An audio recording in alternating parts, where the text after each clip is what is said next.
cracking? Don't replace it, reface it. At ACS Affordable Concrete Solutions, we restore patios, pool decks, driveways, and more for a fraction of the cost to replace it. We fix sealer issues, can change the color, or restore your entire patio with little disturbance to your surrounding area. Also offering a wide variety of concrete coatings. If you're in Lorain or the surrounding counties, visit www.concreteacs.com or call 855-BLAST-24 for a free quote today.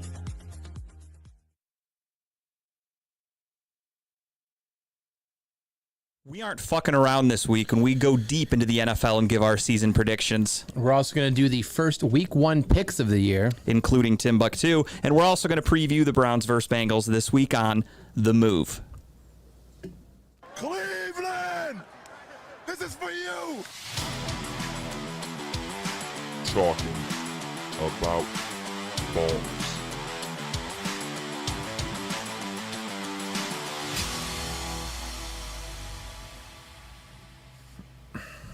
Ladies and gentlemen, welcome to Talking About Balls. I think that's better, right? Yeah, you sound better. I sound much better. I mean, what else do you expect? It's fine. We're here. We are live from Studio One. We are trying out this new setup. We are close as fuck. Tim is not on green screen up there. He's literally sitting behind us like that. He's got his own little shelf up here. It's kind of nice. Wiggins Construction put that in for him. I can close the door on him when I want, but I'm never going to do that to Tim. It's like the elf on the shelf. Yeah, he's our new mascot right in the Tim middle. on the beam. Welcome, everybody. We are here. We are live from Studio One. I'm so glad you showered. You smell good today. I appreciate that. Yeah, I thought about that. I'm like, normally I don't because we have like a 4-foot buffer in between us, but now we're going to be elbow to elbow, so you got to really keep yourself clean and hygienic. Good thing I threw on the extra thick deodorant today. So. I appreciate it. It does not go unnoticed. We are here. Things are going to look a little different. Things are going to sound a little different, but we are troopers. We are going to power through again. We are willing to see this through, to see how things go. We're going to make adjustments as we need. We're going to do these things because we're professionals. We know what we're doing. We really enjoy doing this. NFL season's getting ready to start. Who couldn't be more excited about that? This is my favorite time of the year. We're back full time. I'm excited for week 1. We got Thursday night football starting off tomorrow night. Chiefs and Lions? Chiefs and Lions. I am pumped. I feel good about the Browns. Like every fucking season we start doing this. I'm going to christen the new studio. Oh, I didn't bring a beer. Oh, you didn't? No, I didn't know we were doing it today. I just want to christen. Week 1, right. New studio. Actually, I have a case of beer in my car. I should just run out there and get one. I mean, I absolutely would. I haven't taken it out of my car yet. So. Dave, Pat, what's going on, fellas? Thank you guys for watching. What's up, guys? Yeah, we're getting ready to start. Yeah, I got myself a little banana boy here, Pat, in your honor. We're going to drink. Well, I'm going to drink to christen the new studio. We are here. We are live at Studio One. I'll drink my water with you because that's all I brought in. So cheers to a new one. Great. Thanks for tuning in, man. Yeah, let's do it. I have water also, but had to start with a little booze. So we're here. We've only had 1 week off. We are back to doing weekly shows, which means not as much to talk about, but still plenty to talk about because I think we have pretty busy lives. We're going to start off. Packed show though. 100%. We have a lot to talk about. We have a lot to get to, but we're gonna postpone everything because I want to hear from the birthday boy. Oh yeah. Our very own Timbuktu just had his 34th birthday. He is on my level now. What? We are both 34. The young go-hards of this crew here. I feel so old right and now. Yeah, how was your birthday weekend, dude? Tell me all about it. Man, it was phenomenal, dude. Like starting on my birthday. Well, actually, I'll start the day I left the studio. The night. Yeah, I went to go get Mexican on Wednesday. You said you were going to Front Street. I stepped in there for a hot second. Okay. Jeff wasn't there, so I no left. shit. So I left. And I went home, went to Rascal House. Okay. Got in the Rascal House, got my pizza, fail. Almost broke my finger. I thought you got your pizza fill or you fell? I fell. with your pizza? With my pizza. Oh no. They replaced it. Okay, I was gonna say before I care about what happened, if you're okay, was your pizza okay? No, the pizza devastatingly lost his life. I ate it. Pour one out for the dead homie, man. R.I.P. to that pizza. Yeah, but they gave me 2 more, which was cool. Pardon me. Got a rookie next to me here, leaving his fucking volume on. Hold on. I'm not used to using Wi-Fi. We're on the show. That is so true. Normally, I'm not used to. Normally, we can't watch and shit working, and there's no audio because it's all glitchy. All right, so good. Back to Tim. My bad. So I fell. Got up. told them, watch the replay because it's gonna be hilarious. Can we get a copy of that? I know, right? That would be really good to play on the show. Oh, they have it on camera? Oh, hell yes. Get the copy. They got to. I couldn't sue because they had the wet floor sign, but the floor wasn't wet. So it was just like I slipped on the rug. The rug like moved, and my knee felt like it was about to give, so I just fell. As a big man, I can relate. You just sometimes have to go with it. Yeah. There's no stopping it. If you try to stop, you're going to hurt yourself more, so just go with it. Yeah, so I just fell. Yeah, I can't imagine a lot of nimble actions were going to happen, like a cat. Like, hang on, Tim's like catches himself on the wall, like, I'm good. I've always subscribed to the philosophy that bigger guys fall slower. So, like, it's just kind of a gradual thing. It's not a quick thing. You just gradually fall. I fell pretty fast. Oh, did you? Okay. Went home, enjoyed the pizza. It didn't give me heartburn, so that was amazing. Woke up, felt like $1 million. Went to get my hair retwisted. It was amazing. Drank from 12 till about 10 that night. That's the way to do it, dude. Damn. I wasn't completely wasted. I just was buzzed. And that was the Lex show. They had a video. Lex got a video together of all the people, just a lot of people sending a video. It was about a 9-minute video, people saying happy birthday and no shit. What I meant to them and stuff. And man, I didn't cry, but I wanted to. Yeah, he actually, Lex approached us and asked if we wanted to do it, and we said no. So that was our Why not? Our firm. No, I'm just kidding. He didn't ask us. I'm just fucking. like, damn. I wanted you to feel bad, but I thought you knew that I'd be kidding. No, we did not get asked. I wasn't told this skit. Hold on, are we doing a skit? Okay. I thought it was just funny if I'm like, yeah, we just said no, but Tim like thought I was serious. I felt bad for a second. No, we absolutely did not get asked. So, that video was just dope. My mom surprised me on Lex's show. Oh, really? Oh, that's awesome, dude. And then, it was, just awesome because Milan and Reese, Milan, the artist, is the person whose video I was in. Mm-hmm. And Reese, she's also a fellow Virgo. Her birthday was 2 days before mine. No shit. Yeah, so they actually had a party for me Saturday. What up, Dub? Dub. Hey, what's up, dude? Dubbington. And then, so Friday, went up to Lucy's, did karaoke. She got me drunk as hell. And then what was the shot of choice that night? Tequila. Yeah, Tim's a tequila guy, man. I think I was drinking Evian. I mean, not Evian, but Espolòn. So it was a great time. I think I won the house. I shouldn't say I won the house. I made it home probably about like 4. I didn't get into the house until maybe 9. Jesus. That's what I like to hear. That's a good night. Yeah. And then, so Saturday was the day of the show. I was doing TMI show, so I couldn't get there what time we wanted to start, but did TMI. That was a great show. And then we did the show Saturday. It was like Wildin' Out style, and that was just so fun. And Sunday was here with Jeff and them, so that was cool. But just the Don P. What up, Pizzle? Hey, what's up, Don? Thanks for checking in, dude. The impouring of love. Honestly, if I didn't know I was loved, I found out this weekend, man, and it just felt good, dude. I love it. We didn't do shit. And we wished him a happy birthday on the show. What more do you want from me? I was busy.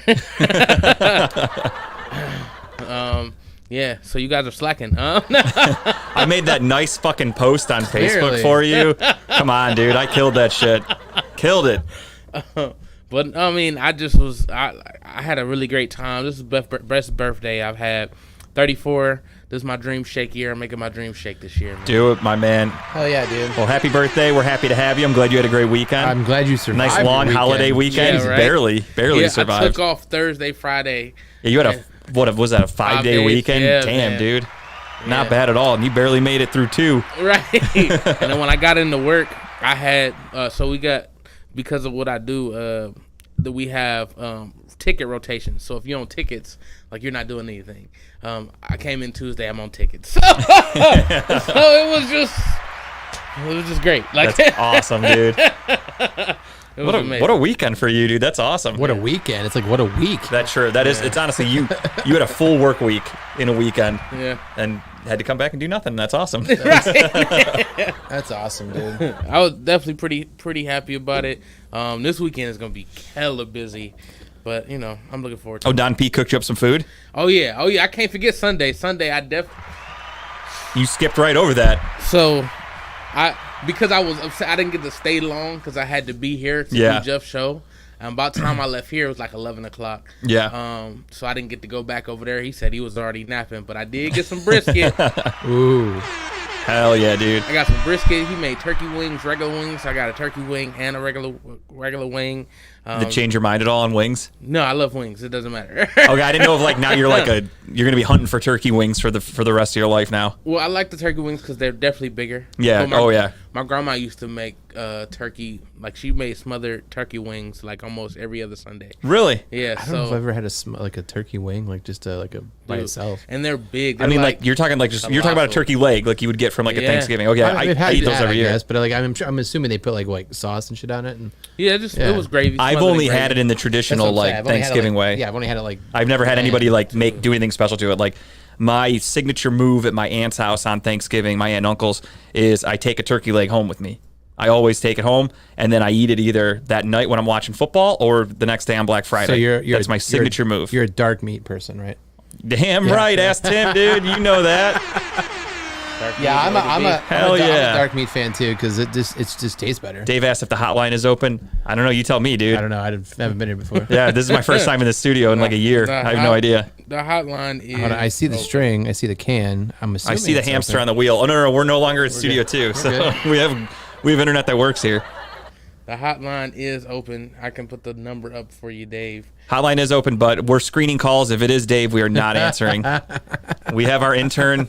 He is screening calls. If it sounds like Dave, Sean, our intern's here working today. So. If it sounds like Dave, if it looks like Dave, we don't answer. And same goes for another guy on his show. And you know who I'm talking about. Fuck you, Chipper. No, I'm just kidding. I'm just kidding. Taking no hostages today. No, I'm fucking feeling it. I'm feeling good. I'm excited. We're at Studio One. Things are different. The green screen setup's a little different. We don't have our normal news desk. But we're here. We're making the best of it. We're doing what we can, and we're just here to put on a good show. I don't give a fuck. I could be. You could put us in a bathroom, a closet. It doesn't matter. The only place I probably wouldn't do really good in is prison. I've already thought about that. I would never want to go to prison. Well, you thought about going to prison? No. I thought about how I would never make it in prison, and I don't mean it as like a getting raped way and stuff like that. Oh, you can definitely get raped. I would never be able to shit in front of all those people. There's no way. Are you calling Dave? Why would you want the hotline? Yeah, we already got the number up. But that's the number one thing is going to the bathroom. You're in front okay of getting people. raped. No, I think I'd fight that off. I'm okay with that. I'm not worried about that part. I mean, it's like 5 against 1 though. You're not fighting that off. You're taking a dick at one point or another. Wouldn't be my first rodeo. But shitting in front of people with no door, that's my biggest fear. Couldn't do it. There's just no chance. Oh, that was the computer there. I heard that noise, and I'm looking around like, that's my email noise at work. Yeah, I know that noise sends triggers. Outlook. But yeah, how was your week, Kyle? My liver barely survived the weekend. I think Thursday night, we had an NFL draft, got drunk, or tipsy drunk, in Lakewood at some Ohio. Hey, we're Bill Cosby and Ghost Dad. Oh, never mind, he fixed it. And then we... now we're gone. Oh, we're gone again. We're just not going to do the things that Bill Cosby did. We're kind of back again. I kind of like this ghost look. This is going to be for our Halloween special episode. We're going to be ghosts. I'm just trying to get it back and get it right because I don't like the grainy look.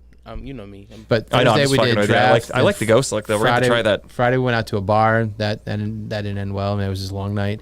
Saturday we had Oktoberfest, which clearly you know what happens at Oktoberfest. I took a ride in the back of a truck from Berea back to my house, just riding solo, like Teen Wolf style, like laying down but not standing up. Like you were laying in the bed of a truck? Yeah, okay. That was probably not. That's probably against any laws there. And then Sunday we had a cookout at my friend's house where we were there till like 2 o'clock in the morning. Sunday I literally thought I was dying. I mean Monday I thought I was dying. Yeah, that'll happen. But no, it was a good time though. I had a great time. We just basically relaxed, golfed some. I got a game of golf in Saturday morning. I was late to my tea time because I overslept. But no, it was a good time. But yeah, my liver definitely took a beating. What about you? The usual. Worked. Saturday we went to Akron. We went to the Akron Rubber Ducks game. How was that? Was it good? It was actually really fun. Yeah, we got good seats. We were right behind home plate. Really good game. I was kind of hoping to see Josh Naylor. I know he was down there for his rehab assignment, but he was about to get sent up to the majors the next day, so he did not play on Saturday. Damn. But I got to see a lot of cool, young, talented players from the Orioles organization. That's who the Rubber Ducks were playing. And when you looked up some of these kids' names, like I'd never personally heard of them because it's AA. I don't really follow minor league baseball that much. And some of their top prospects were there. They had like 3 guys in their top 10 for their overall. Like there was one kid, I forgot his name. He's their number 1 prospect in the minors right now, and he was their starting second baseman on Saturday night. It was pretty cool to see, and he smacked the ball around. Did we win? No. Okay. Rubber Ducks lost. I think it was 4-2. The Orioles team got all their runs in the first inning, and Rubber Ducks couldn't come back. Yeah, I've always wanted to go. I've been to a captain's game, like the Lake Erie. Yeah, Lake County Captains. Lake County Captains. Mm-hmm. That's a nice stadium too up there. 100%. I love going to minor league games, and they're really. I mean, Akron's give or take an hour away. You could go to there's some teams up in Toledo, the Toledo Mud Hens. That's Detroit's AAA. Team, yeah. Columbus isn't that far. You've got the Columbus Clippers for the Guardians AAA organization. Yep. Lake County Captains Single A. So you got a lot of minor league baseball local. It's fun as fuck. It's really cool. You get to go see dudes that sometimes they're major leaguers that are down there rehabbing. You've got young, talented guys like this that are their top prospects that maybe in 10 years you're going to hear them and go, oh shit, I saw that kid play in minor leagues. Yeah. Like it's cool to do that. One thing I was kind of bummed about is I didn't get a foul ball. You setting the mood in here too? I really thought I would get a foul ball just because I'm at a minor league game. I'm right behind home plate. Oh, behind home plate. Okay. There's not a lot of people there. I mean, it was a good crowd, but it wasn't like packed by any stretch. I'm thinking there's got to be at least a couple balls that are going to come my way. Nothing. Did they have any specials at night? Drink specials, food specials? Yeah. So that one of their top prospects, they had him as like the Rheingeist player of the night, and if he strikes out, Rheingeist Truth is $5 for the rest of that inning. Really? So he struck out first inning. I immediately ran up to the thing, and I'm like, let me get 2 of those. So I went right back with him. I took full advantage of it. So they do cool deals like that. It's very similar to have you ever been to a Lake Erie Crushers game? Yeah, a couple times. Yeah. So I went to the one when I covered it, and they did the same thing. They do like a special inning, like if somebody scores or does whatever, then for that inning there's beer on sale. So it's really cool that minor league teams do that. Because I mean, we missed it this year. We missed it this year, but last year we went to the Christmas in July game where they had like multiple different like kind of breweries. Yeah, that's right. I remember you telling me about that. I missed it this year, but we went last year. So yeah, I mean, plus stuff there is not expensive. No. And it's nice to go and just watch a ball game. You just watch players play baseball, and again, it's not triple, single, whatever. And this is like a step below. Hang on. Let me interject. I did not say I would take a dick, but not a shit. I said I'm not worried about getting raped. I'm not worried about it. I never said, no, I'll take that all day. I said, no, nothing. I don't want anything going in or out in front of an audience is basically what my point is. You're going to take this dick? My ass is to be closed for my entire sentence. So you're going to be constipated in or out. And no orgasms. I don't care. Yeah, I don't care. I'll never shit again. They can kick me out for I'll go to the hospital with an impacted bowel before I fucking shit. An impacted anus? Not because somebody packed it there in prison. I'm really digging myself a hole here. Yeah, you're not really helping the story here. I mean, so. Well, speaking of digging holes, I'm going to have to find a way out of the prison. So I guess it's good that I learned now. I just couldn't do it. I can't shit in front of a crowd. Not my thing. I saw you golfed. Yeah, I golfed on Monday morning. How'd that go? Actually, very well. I shot a 57. Just played 9? Yeah, we just played 9. What you played at Mallard? What side of the course did you play? Actually, it might be up there as one of my best 9s. I'd have to go back and double check because I started throwing out scorecards now. I don't really keep track anymore. That might be close to my best. No, I think when we golfed with Romer, that front 9 was my best. I think I had like a 54. Yeah, you shot low. I mean, it was like 53 or 52. I thought you shot well. That might have been. I don't remember, but I think that was my best 9 ever. That front 9, and we played the front 9. They put us on hole 1. Oh, okay. Yeah. I think they called it the wooded area. Yeah, the wood side. Yeah. So we did that. Shot a 57. That's what she said. Bunch of wood and golf, Tim. I had arguably my best drive ever. Flex shaft. I forgot which hole. It was like hole 4 or 5. I prefer the stiff shaft. I'm a flex shaft guy now. Especially if I go to prison. Give me all the flex shafts. I don't want any stiff shafts coming my way. But yeah, there was one hole, and it was a par 4, like, I don't know, 300-something yards. I crushed my fucking drive. Yeah. Dead center, truly the best drive I've ever had golfing in my life. Even, like, my buddy that was there was like, holy shit. And it went 50 feet from the fucking green, crushed it. I'm up there, and I literally got in the cart with Tara, and I'm like, dude, you see how fucking close my ball is? I'm like, I could probably get like a fucking birdie here or something. I got way ahead of myself. Last words. I ended with a bogey. I found a way I chunked my fucking my chip. So I had to do that twice. Then I got onto the green and I had to 2-putt it in. Oh no. So I was famous last words. Yeah, I got a 5. Hey, I'm in striking distance with birdie here. When I was like, dude, the green was like the corner of the room, like maybe a little further, but I was so fucking close. The best shot I've ever had in my life, and I fucked it up. I found a way. So that's the story. That's golf. That's golf in a nutshell, golf, dude. Yeah, golf in a nutshell. Every time you do one thing very, very well, 2 other things are going to go wrong. You'll never be able to do everything well on one hole if you're just an amateur guy. Like, it's just impossible. You can sometimes, but those are the holes you remember. Right? I don't believe that yet. How was your Edward 40 hands? Didn't get to do it. We could not find 40s. Really? Could not find them anywhere. Sell them. It's hard to find 40s. I found glass. Should have went to the black. Did you I drive thought about it. I to the didn't have ghetto? times. I didn't have time. I went to like 3 different Absolutely gas Gordo. It is stations. I went to a very couple corner easy stores. game. It's hard to play. I did do a lot of searching. Joe even checked. He was out at some drive-through beverage stores in Like Brunswick. East 99th and something has it. Well, the problem is that I want to do Edward 40 hands, so that means I have to then survive coming home with the 40s. Well, if you go there between the hours of like 11 and 1, nobody's awake. So I'm sure you could probably get down there and get something. I work. As much as I would love to take a day off, my boss is like, "Why are you leaving early today?" I'm like, "I got to go buy some 40s while the sun's still out." I'm off Friday. I'll go check for you. Look for me. I appreciate it, dude. I'm Tim's already gonna- in the neighborhood. That's It's already down the street. What are you talking about? Tim's like, I know a guy. No, I need 4 40s. At this point, I don't even give a fuck what they are. I prefer Old English. I'm about I to do say it like. might be OE. I like old. I personally really like Old English. Colt 45. I like Colt 45 also. I don't like King Cobra. So Colt 45 or Old English are my top 2 choices. I don't like My stomach hurts thinking about drinking that shit. King Cobra. Might be some Ice House ice. Ooh, I don't like Ice House, but I mean, honestly, at this point, I'll take a fucking 40 of anything. I was even looking up Miller High Life 40s. Like, I know they sell them at that Goodnight John Boy. Yeah. And I was like, do I just fucking go downtown and buy these 40s for like probably $10 That's a pop? my favorite part of going to the bar. It's a must buy when you walk in. Is give me the 40. They sell the Miller Lite bullets. They've got them in like the fucking tall boys. They got 40s. They got whatever you want. Yeah, it's perfect. I'll do like a Miller Lite 40. I would do a Coors 40. I would do like regular beer 40, but I can't do Colt 45. You don't like or malt OG. liquor? Malt No, liquor hell fucks with you. Dude, I don't mind it at grew up- all. I grew up with it, so now I can't touch it.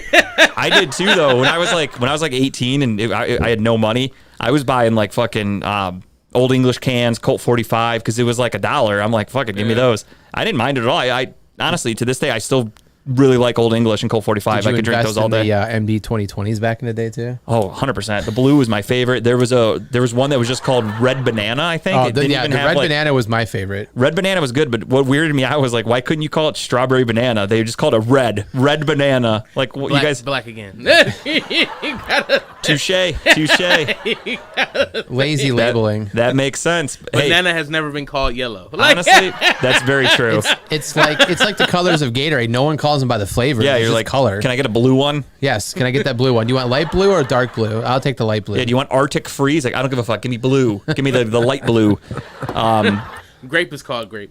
Yeah, grape is great. That's true. Even like, lemon lime. No one's like, let me get a lemon lime. You're like, give me a yellow Have- Gatorade. Speaking of Gatorade, real quick, have you tried the cucumber light or whatever, lime green? Cucumber mint. Is Cucumber yeah, mint they- or cucumber lime, something like that? Yeah, they made those a few years ago. But have you had one before? Yeah. Ugh, I tried one. I think it was like a month ago. Or No, I didn't really like it. This was, not good. I want to say that shit like the came out shit you like, drink when you go to a fucking like a masseuse. Like, here, have some more I feel like cucumber water. that stuff came out like 10 years ago for the first time, and then it went away for a while, and like they're bringing it back. But no, I did not like it. I Well, don't some really more like, hipster era nowadays, so they figure cucumbers are gonna Yeah, last. I saw like some fucking, basic bitch on social media who was like, oh, it's like drinking a margarita, or she said it's like drinking a margarita with electrolytes in it, and it's like you're drinking get the Gatorade, fuck dude. outta It's like here. salty fucking piss water, dude. That's all that is. Don't ever compare. I that want to a electrolytes margarita. in a margarita. I'll just take one of those electrolyte packets and dump it in a margarita and drink it. I mean, same I'll thing. pour a Happy Dad in a margarita. Banana. But yeah, no, I golfed decently well. It was okay. It was hot as fuck though, dude. I was so sweaty. It was very Oh muggy my this weekend. God, it was very hot. Last night was hard to sleep. It was. You don't have air? No AC? Oh no, dude! You're over there living like Abe Lincoln and shit. Oh my Jesus. god, how do you do it? I would die. Told you I'm in the hood, man. Do you have like, Oh my god, you got at least like a bunch of fans. No. What the fuck? dude, you know what you need to get, Tim? I saw this on TikTok. It's a cooler that you put ice in and has like a device at the top that blows like cold air on you and it'll last all night. You just dump ice in it and it takes the cold air off the top of the ice and blows it onto you. I might have to try it. I mean, it looked like it worked. These people who like live out of their van, like drive around with this thing, just go to a store, bit ice, put it in it, sleep in the van, and it keeps them cool all night. I might have to try that. Damn. Dude, I am bougie as fuck. There's no way I could live without air conditioning. Like I remember like right before we started our podcast, actually, we had our little like meeting about it before the three of us started it, and this was years ago, like 2019. And my AC broke like the week of 4th of July, and I was pissed because I'm like, fuck, they're not gonna have anybody working on the 4th. And it was hot as fuck. I was miserable. It was only 2 days I had to deal with it, but I was pissed. I fucking hated it, dude. Every second of it. Now that I think about it, I don't know many houses in the hood that has central air. Like No shit. like my grandparents' house, we didn't have central air. We had an air conditioning unit up in the living room, like in the kitchen area. My mom's house, we had units like in the room. Yeah. I mean, honestly, central air. I'm okay with window units. That's totally fine. Such first world problems that we have. I know, dude. There's other people that are like, I haven't eaten in a week. They're listening to this. My house is at 70 degrees. Fuck that. I haven't had a real meal my entire life. Right. And we're over here like, fucking window unit. What kind of peasant? No, that's why I don't go over to the East 99th area, because I know everybody's pissed off. They don't have air conditioning. They're just mad and hot. All the 40s are just warm beer. Yeah, I don't want that shit. Everybody's rubbing the 40s on their body because it's so fucking hot and putting them back in the cooler. That's actually a fact. That's why you got to dip that shit in bleach before you drink it. I had only thing that was cooling me down was a cold. Greg, it's our bullshit moment. Yeah, Greg, we shoot the shit to start the show now, all right? You need to join the show a little more often, and you'd understand that we always start off catching up on the week that was in our real lives, then we get into the show. I had a cold can of deodorant spray. You're just sitting there like Hold on, wait a minute. So I'm picturing this. To cool down, you took just sprayed yourself with deodorant over and over No, again? I just held the can against me. Oh, no. Oh, easily a half hour, Greg. Easily. Maybe No, even longer sometimes. we go around the room. We talk about our week. We tell some stories. We complain about things because that's naturally what we do. And then we get into sports. We're actually just about ending our week. I was the last one to go. I'm telling everybody about my Monday golfing. Well, we're all getting upbeat and angry. It's a good transition into our next Greg's topic. just angry. You know what's ironic enough is Greg is going to complain about other people talking too much. Greg Sherwood, are you shitting me? When this guy gets going on a topic, sometimes it's impossible to green shut him screen, off. there it is. Now we're cooking. Yep, now you just pissed us off. That's a good time to talk about the Guardians, I think. Oh yeah, Greg's here. Let's talk about the Guardians.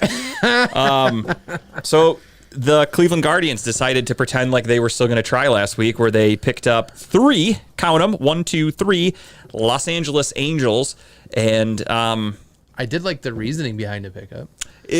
in theory, it's kind of like, you know what? We really thought this was going to go way more south than it has, and the Twins are still barely hanging on to the division lead. The Guardians were only a few games back. Let's go for it. Let's go for that fucking push. We felt good about the series coming up against Minnesota. Like, what could go wrong? Yeah, and then the Guardians take 2 out of 3 from Tampa Bay, if I'm not mistaken, right? They won 2 out of 3. We've started having confidence. And it's like, oh shit, things are getting real. And then Lucas Giolito takes the bump for the Gardos in his first start in Cleveland and gave up, I think, 9 runs. Yeah, was it 9? Was it like a mercy rule that we finally yank him after? Yeah, 9? he came out after, I think he gave up 9. Then we put in, I mean, most of our bullpen went. Was it one of those nights where it's anything you can do, I can do better? So they put another pitcher in, and then we put in position players, Oh. and then next thing you know, the game ended. I think it was 28-6 or something like that. I honestly didn't really pay attention, but they got the fuck beat out of them by Minnesota. The off. They gave up 4 touchdowns to the Minnesota Twins on Monday night, and kind of threw that series away. And then you think, okay, you know what? You could still take 2 out of 3. That's progress. What do they do on Tuesday night? They looked good to a certain point. Yeah, they did. They started off pretty well. Bo Naylor's hitting the ball very well, put in a little power, and they lost Tuesday night. They said, wait, the game's almost over. We got to give up runs. Yeah, they're like, what are we doing here? We haven't hit our quota yet. And then today they have the 1 o'clock midweek game, and they decide to get the W, so 1 out of 3 ain't going to cut it. Does that give us our hope back? Do we feel good now again? No, I never felt good about this team. Especially, I would have felt better if they actually made some moves to help the team. I mean, we didn't even talk about it. They traded Rosario for Noah Syndergaard, and then next thing you know, Noah Syndergaard just gets designated for assignment last week, which now makes sense because they did bring up, as you can see, Lucas Giolito. We don't love baseball. Reynaldo Lopez. What do you say? No, if I wanted to see that, I'd have a little leaguer go out there and throw it to him. Come on now.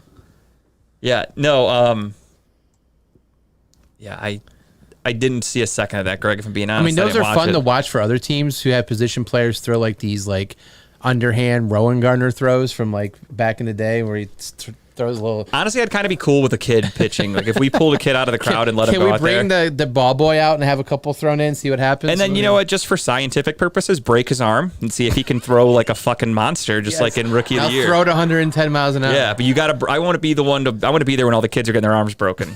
What if that's the key to throwing fast? Like everyone's Just always break worried. kids' arms. Like if you have like Tommy John surgery and they're like, oh, he'll never be the same. But little do they know if you do it when you're a kid, Yeah, if you just break your arm, you throw like a fucking trust rocket us. launcher. We've seen this in a movie before.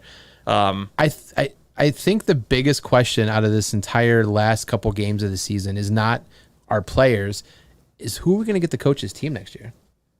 I'll manage. Who do we get to manage the team? Sorry, manage. Greg, call him out. Call him out, Greg. He says Coach Tito Francona. Coach Tito. Because he's retiring, right? I mean, that's a lot. That's done. Right? No, I think what he's doing is he's kind of, I don't think he's decided yet. I think he's 50-50. I think he's calling the Dolan's bluff. Who would want to come out back after this season? I don't see. He's calling their bluff. This is just my opinion. I'm totally speculating. Right. Got it. I think Tito is basically laying out the groundwork of, I'm about to fucking quit if you guys don't do something for me. So I think in the offseason, the Dolans are going to have to make some moves and make this team a contender. So you think he has a wish list of like? It's basically, he's going to tell them like, I want you guys to do this, get me players X, Y, Z, whatever, address this spot. And, he officially said he's retiring? I thought he did today. I thought maybe there was talk. I honestly didn't hear this anywhere. I heard him talk about it today or something. I didn't know if it was official though. But not that I don't believe Greg, but I'm going to look it up really quick just so I get the facts because I had no idea. That means he doesn't believe you, Greg. No, I'm honestly. It happens to me all the time. I don't know anything about it. I know nothing about this. 50% of the time I'm right, so I get at least half of them correct. It's time. Terry Francona addresses rumors. But my question is if he is done, is the coach of our future Guardians team, our manager, is he on the Guardians staff right now, or are we going hunting for someone else? I would say while you look that up, we should call the BS moment squirrel moment. Squirrel? Yeah. When I go on a tangent. Yeah, squirrel. That's what the BS is. Squirrel, I like that. Yeah, because it pretty much is. I get it out of my system during that. Yeah. It's just a tangent hunting. Yeah, you're right. But it's a little thought out. Like I do make notes of like things I want to talk about so I don't forget it. So it's not a full tangent. A full tangent is one with something that it's completely off the cuff and I just go with it. Where we start talking baseball, we end up on like soccer. And then next thing you know, we're like an hour in and I'm like, oh fuck, we haven't even started the show yet. And then we end it with big dick segment. It just doesn't slide. It just goes that way. So I mean, you going to jail getting fucked and not wanting to shit. I mean, if we don't talk about dicks in this episode, it's not. It doesn't blend. You know, this show's all about it's a great callback. It's about things we love. It's about things we fear. We talk about all of it.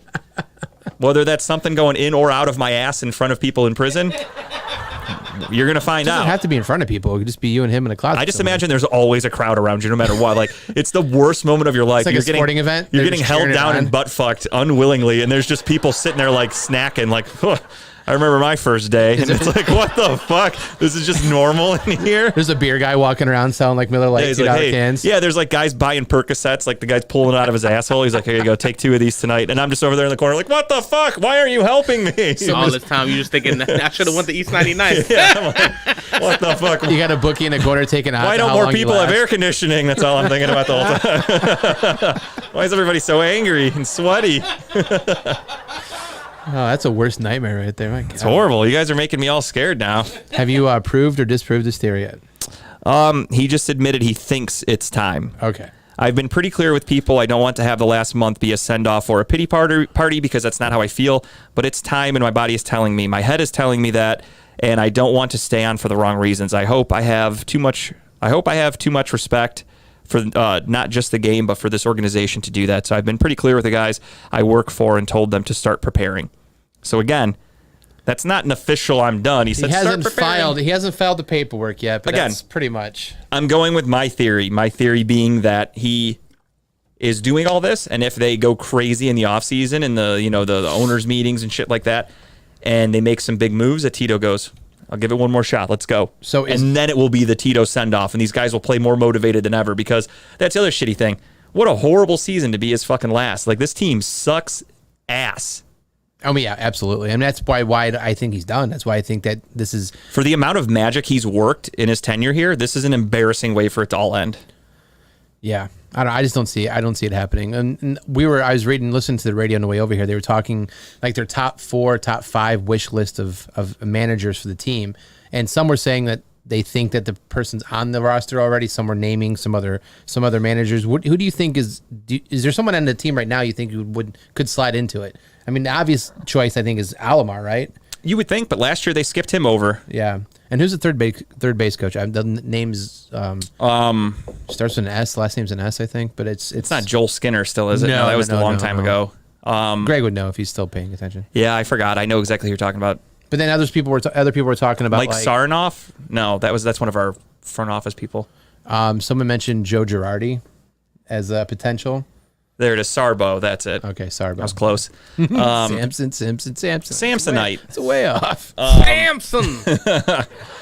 I mean, I don't know. Carl Willis, I think, is decent. He does a really good job with pitching, but I think he's a little old. I don't think he would want a manager position at this stage in his life. I'm really not sure.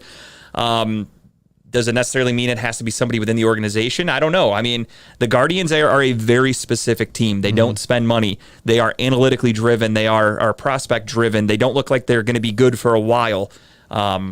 So it's going to be hard to get somebody to come here if you go from the outside. Who's going to want to come in and take this job? Don't get me wrong. There's only 30 of these jobs available. So if there's a guy that gets shit canned, like Aaron Boone's going to get canned, I don't want him. I'm just saying that there's going to be guys available. There will be choices out there. But again, will he want to go from being the manager of the Yankees to all of a sudden he's like, I'll go work with this shit team with no payroll? I still can't believe the Yankees season. I mean, if we're going to talk I love it. Don't get me wrong. It's hilarious, but that's surprising. Truly, the bigger shocker was the Mets. I mean, what a fucking epic collapse that was. I'm sure you're enjoying that, though. Love it. I bring that up every day. They put so much fucking money into that team, and it just sucked. And they pissed everybody away. They traded everybody. They're fucking done. I mean, you still got an owner that's willing to throw millions upon millions of dollars. What was Greg's last comment, Tim? I can't see it. I don't want to miss it. By the way, Jason says hi. Hi, Jason. Jason, my man. What's up, buddy? I think Greg's probably getting him geared up for bed, maybe reading him a story or two about sharks. It's going to be a good night in the Sherwood household. We're the story for the bed, and we're talking about dicks and prison. Yeah, Jason's now learning about prison rapes and how crowds gather and just watch. Watch The Wire or watch watch Oz. Watch Oz. I watched The Office before. Prison Mike's just in the corner watching somebody get raped. The Dementors are watching. The Dementors are flying around while everybody's just snacking on their gruel. All the food is gruel. But yeah, no, hey Jason, what's up, dude? I don't know what's going on. I really don't know what the future's going to hold because again, it's a very specific type of manager they're going to need to get. He wants you to know he's finishing dinner. Hell yeah, he is. Hopefully he eats faster than his dad, or he's going to be there for 3 days. What's for dinner tonight in the Sherwood house? I haven't even eaten yet. I'm excited to go home and eat. Chicken or pork chops is my guess. Let me go chicken nuggets. I don't know. I just imagine kids only eat chicken nuggets and mac and cheese. So I feel like it's a really safe bet if you go with one of those two. So I'm going to go with chicken nuggets and or mac and cheese. And we got it. Pizza. All right. That's another classic. That's a great. I would do the same thing. I fucking love pizza. What was it? Pizza? Yeah. Great choice. Great choice. Solid choice. But yeah, no, I don't know what the future's going to hold for this Guardians team. I really don't. I'm not sure if we have the next manager. Is the next manager going to come in and clean house? Is this the end of Carl Willis? Is this the end of Sandy Alomar? Or do they promote from within because Tito has a predecessor? Or I don't know. I really have no fucking idea. Greg, do you have any thoughts on this? If you want to chime in with who you think might be our future manager, if it's here or if it's going to be somebody on the outside, I don't know. I vote for Greg Sherwood. I think he'd do a great job as manager. Yeah, I would take that. I mean, honestly, actually, he probably won't want to work for the Dolans. So no. That's very true. He'd get fired real quickly. He's been on record on air. That's true. Throwing the Dolans. He said some nasty things, but maybe that's the way they put aside their differences and they work together. I could see that. That would be great. But yeah, so the Guardians, I don't know. I don't think this move is really going to amount to anything. They got Reynaldo Lopez, they got Matt Moore, and they got Lucas Giolito. 3 pitchers that the Angels designated for assignment. We said, come on here. They rolled the dice. I liked the move at the time, thinking it was... Lucas Giolito's a decent pitcher. Yeah. He's decent. Do we have these guys after this year, or was it just a couple month pickup? I don't really know, to be honest. I'd have to look. I imagine it would just be a couple month pickup if they got designated for assignment. Usually that's...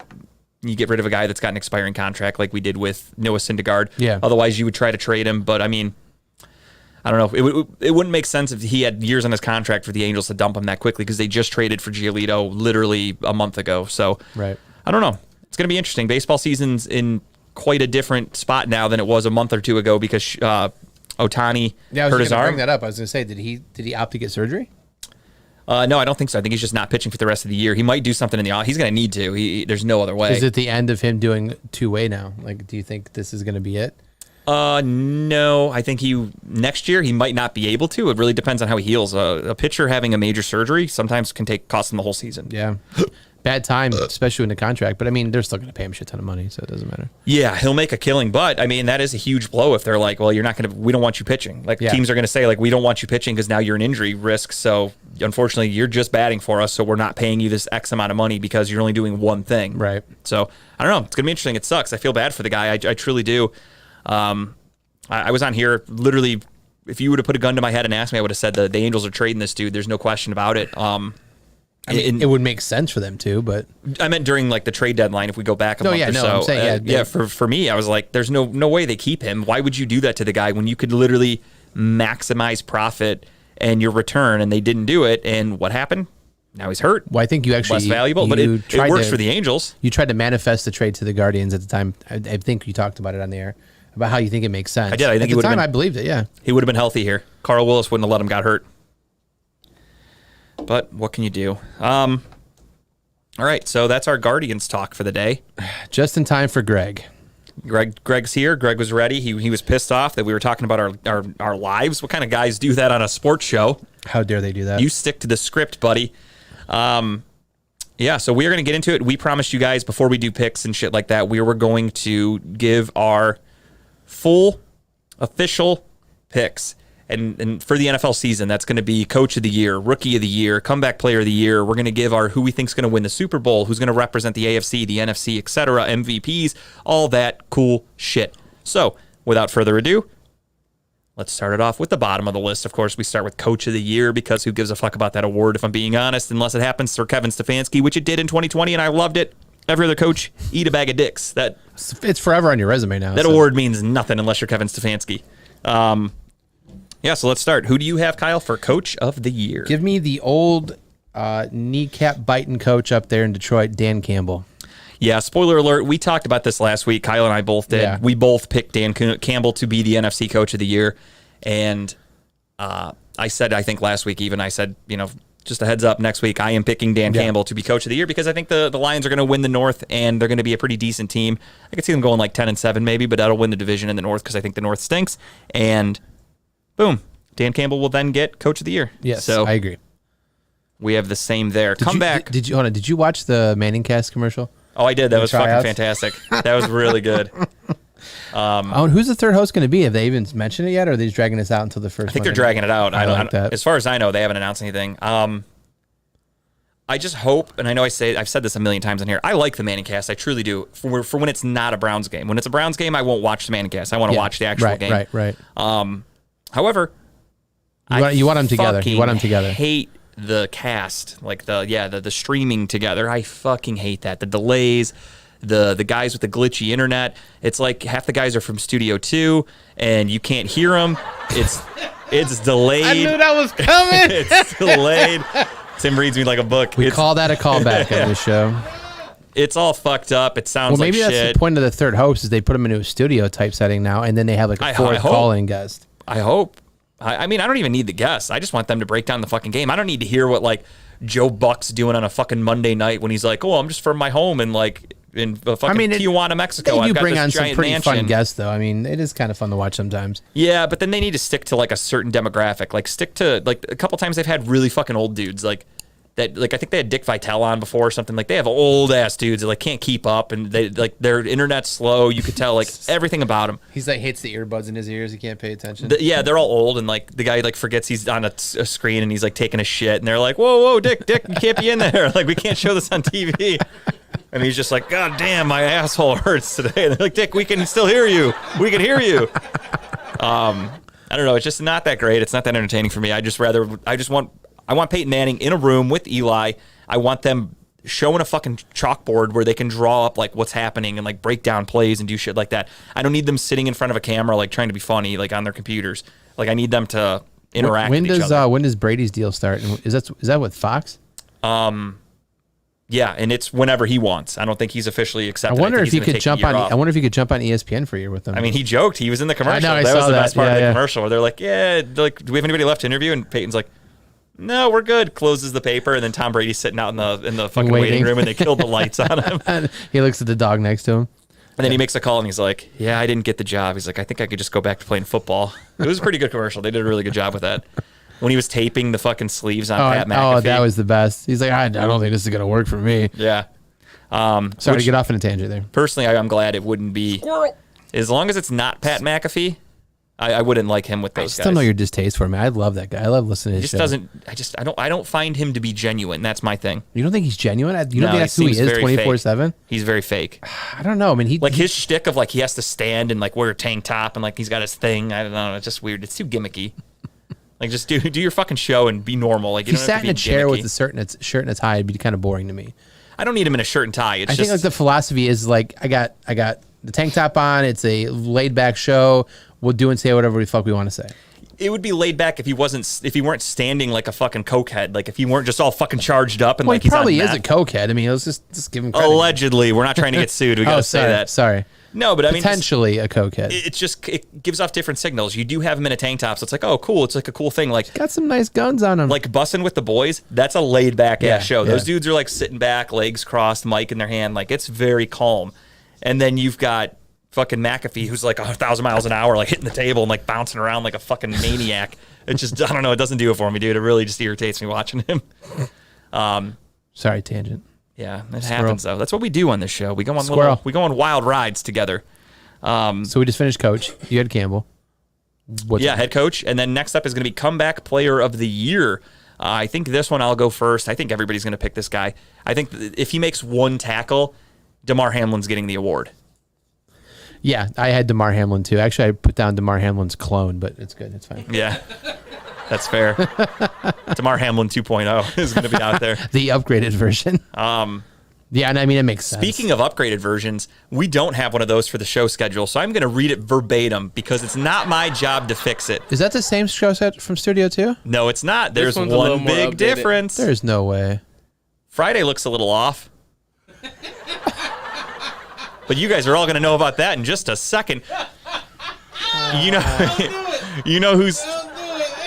You guys hear that other voice on the microphone? That is, of course, Tim Buck, too. You could check him out on Tuesday nights. Tim Buck, Tuesday, 6 to 8, killing it. He did a great show yesterday. He was talking about his distaste for olives. I love olives, actually. Now that's my new thing. I fucking hate olives, too, Tim. Yes. When I heard that, I was with you because I'm like, I honest to God, up until a couple years ago, I hated olives, and then next thing you know, I tried a couple, and I'm like, they just don't have taste. Green olives, though. Let me preface that. Black olives still not for me, but green olives. Why? Because they're black. 100%. Yeah, I thought that was. Does that go without saying? He did say they don't work for him. I thought I was pretty clear. It's really weird. Whenever I put them in the fridge, it doesn't get cold enough in there. I don't understand why that happens. It's fucking crazy. I like that. That was good. Thank you. But yeah, so that's Tuesday nights. You can check out Tim Buck Tuesday live from here, Studio 1 from 6 to 8. You got Gary Wenner spinning the tunes from 6 to 10 on RedlineRadioLLC.com. Exclusively Broad Street South, as always, getting thrown on the red line. That's Angel and his sports show down in Tampa. Wednesday nights, of course, you've got Talking About Balls from 7 to 9 now from Studio 1. We are weekly. We are getting balls deep into the NFL season. Today is week 1. After we do our reference. I was just about to say not balls deep into JG. Damn right. Just balls deep into the show. That's it. I don't have a censor button here. Oh, no? No. I could do it myself. We got you. 7 to 9, talking about balls. We got week 1 predictions coming up soon. Tim is going to be in with them this year. We have yet to think of an official punishment. We might make a little poll. We'd like to do that with the fans. These fucking clamps back here might have something to do with it, though. I might get my nipples pierced. Hey. Pleasure and punishment are 2 different things, Tim. You are willingly thinking about getting your nipples pierced. But that's Wednesday nights talking about balls. On Thursday, you've got that guy Dub who checked in. Shout out to Dub from 3 to 4. Always doing great interviews. His show's entertaining as hell. Check it out if you get a chance. Tell him Talking About Balls sent you. And then Thursday nights, you've got the Lex Vegas show, who put on that amazing tribute to Tim for his birthday special last Thursday. What a great homage to Tim. Makes us look like shit because we didn't do anything other than just wish him a happy birthday. But that's what I do. I'm a laid back, loose. I'm a low key dude. Just a quick, hey, how you doing? He's definitely a laid back, loose dude. We talked about that. Give you a little hug. No, I would be uptight as fuck if I was in prison. I may be loose, but I'm going to be uptight as shit. Tight for long. Uptight and loose. Those are 2 things you would never hear together. Give me that booty hole. I'll be in the corner like shaking and twitching like Pat McAfee. I wouldn't be able to stop if that happened to me. But the Lex Vegas show from 7 to 8 for the culture on Thursday afternoons/evenings on Redline Radio at Studio One. Live on location. Nothing happening on that's Broad Street South again. I don't know why that's up there. Is that supposed to be there for Broad Street South? He was going on 2 days, yeah. Okay. Live on location, Broad Street South, 8 to 9. Check it out on Thursdays. And also, you've got a RedlineRadioLLC.com exclusive from 5 to 7. You've got Beep. Check that out for sure. And then on Fridays, because they don't update the boards here, you've got the Grapevine from 6 to 8. You could check that out. He's back. If you want to go back and rewatch old episodes of the Grapevine on RedlineRadio.com, you can do that exclusively from 6 to 8 on Redline Radio. Because the only difference is you have to press play yourself. Yeah, you've got to actually search for it and do it all yourself because they don't do that. They don't play it for you. But it's supposedly still with Redline according to the schedule that they haven't updated. And you can thank the next show from 8 to 10 beep on Redline Radio for not updating the schedule. And Unscripted from 10 to 12. Dave is now coming to you live from studio number 2 or 1. I'm sorry. Is it 2 or 1? Are they back over here? What he was at studio 1 on Saturday. Are we officially done with studio 2? October, I was told. My guess is yes. But I would think that all the shows are going to be going from 1. The only one that's still using 2, maybe, and we'll find out this Sunday, would be Steel City Running Lates because they did not do a show last week because they came back after 7 months off and did 1 week and had to take the other week off. It's in their contract, man. Yeah. And you've got Unscripted from 10 to 12 Saturday mornings. Then you've got Too Much Information 6 to 8. Or wait, they changed their time, right? They're 5 to 8? 5 to 8. 5 to 8. They're doing that 3-hour drill. That's a lot, man. More power to them. That is a workout and a half. We could do 3 hours. I think so too, actually. That's the sad part. Comedy and Cocktails with Jen Jen. We need 3 hours because apparently we talk too much about our personal lives for Greg. I was just going to say, we could do the first hour all bullshit. Yeah, just to make Greg happy, we'll extend the show. Call it the Sherwood special. On Sundays before kickoff, you've got the Steel City Running Lates with their new time for this season from 10 to 12. Yeah, I mean, apparently whenever they want to do a show, they're not very consistent and they don't do shows regularly. Wonder what they're going to talk about. 100%. They're going to talk about how the Steelers are going to go 17-0 because they live on another fucking planet. They are going to gloss over the fact that Nick Bosa just signed the biggest contract in defensive player history for the NFL, and he will more than likely be out there and ready to put on a show on Sunday. They're going to just skip over that and talk about how great Kenny Pickett was in the preseason with his 2 gloves and his baby hands. They're going to talk about how George Pickens is the next Randy Moss because he makes amazing catches in practice and he pushes off and they don't have penalties in practice, so none of it gets called and none of that would work in a regular season game, but they're not going to talk about that part. They're more than likely going to talk about the Browns because Steeler fans are obsessed with talking about the Browns, and they're going to talk about how they think TJ Watt is a better player than Myles Garrett. It's that team at... Oh, they can't even say First Energy Stadium anymore. They got to think of a new lame nickname. They're going to say that the team at the stadium downtown. The team that plays down the street that you have to take 2 buses and get off on the E-Train. And they just come up with the fucking worst nicknames ever. Just say Browns, you guys. I don't understand the beef. Do we have an E-Train downtown now? I don't know. I've never really taken a train or a bus that often. I don't know them enough. I know the Red Line that takes you. Not Red Line here, the Red Line when you take the Rapid. I do know the Red Line. The one that works and has Wi-Fi that works. Airport to downtown, that's true. But yeah, no, they got to come up with a lame nickname. I'm sure they'll have something very clever and creative. The team that plays at the stadium downtown. The formerly First Energy Stadium. Formerly First Energy, formerly Cleveland Browns, formerly Baltimore Ravens. They're just going to come up with the worst nicknames ever, and it's going to be too long. I'll tune in. I will too, but I'll tune in. Their show starts at 10. I probably won't turn it on until 10:10, and we'll still only be about halfway through their intro because they have the longest fucking intro in history. Why do you guys need an intro that long? Most of your show is an intro at this point. Here's my other question: Is there that few Steeler topics to talk about? Have they paid for the rights to play that Renegade song? Probably not. Probably not. Let's look into that. Let's call our lawyers. They may have. I don't. We're gonna find out. Zuckerberg, if you're listening, ban that show and that song on Sunday afternoon. But no, you can check out Steel City Renegades from 10 a.m. till 12 p.m. Their new time, getting you ready for the game every week. Except for what's going to suck is when they're doing their show during games that are played in Europe, overseas. Yeah, they're going to be going live in London. And that starts, week 4, week 5? Sorry, fellas. I don't turn off football for shit. So I'm going to be... Those games start at 9 o'clock, 10 Yeah, o'clock, I love right? it. 9 in the morning. It's so nice to wake up to and there's just a game on. Loud and Local from 7:30 to 9:30 on Sunday nights. Jeff, same thing. I'll check in for about 7:30 and then at 8 o'clock I got to bounce, dude. Football Sunday nights. I don't miss that shit for nothing.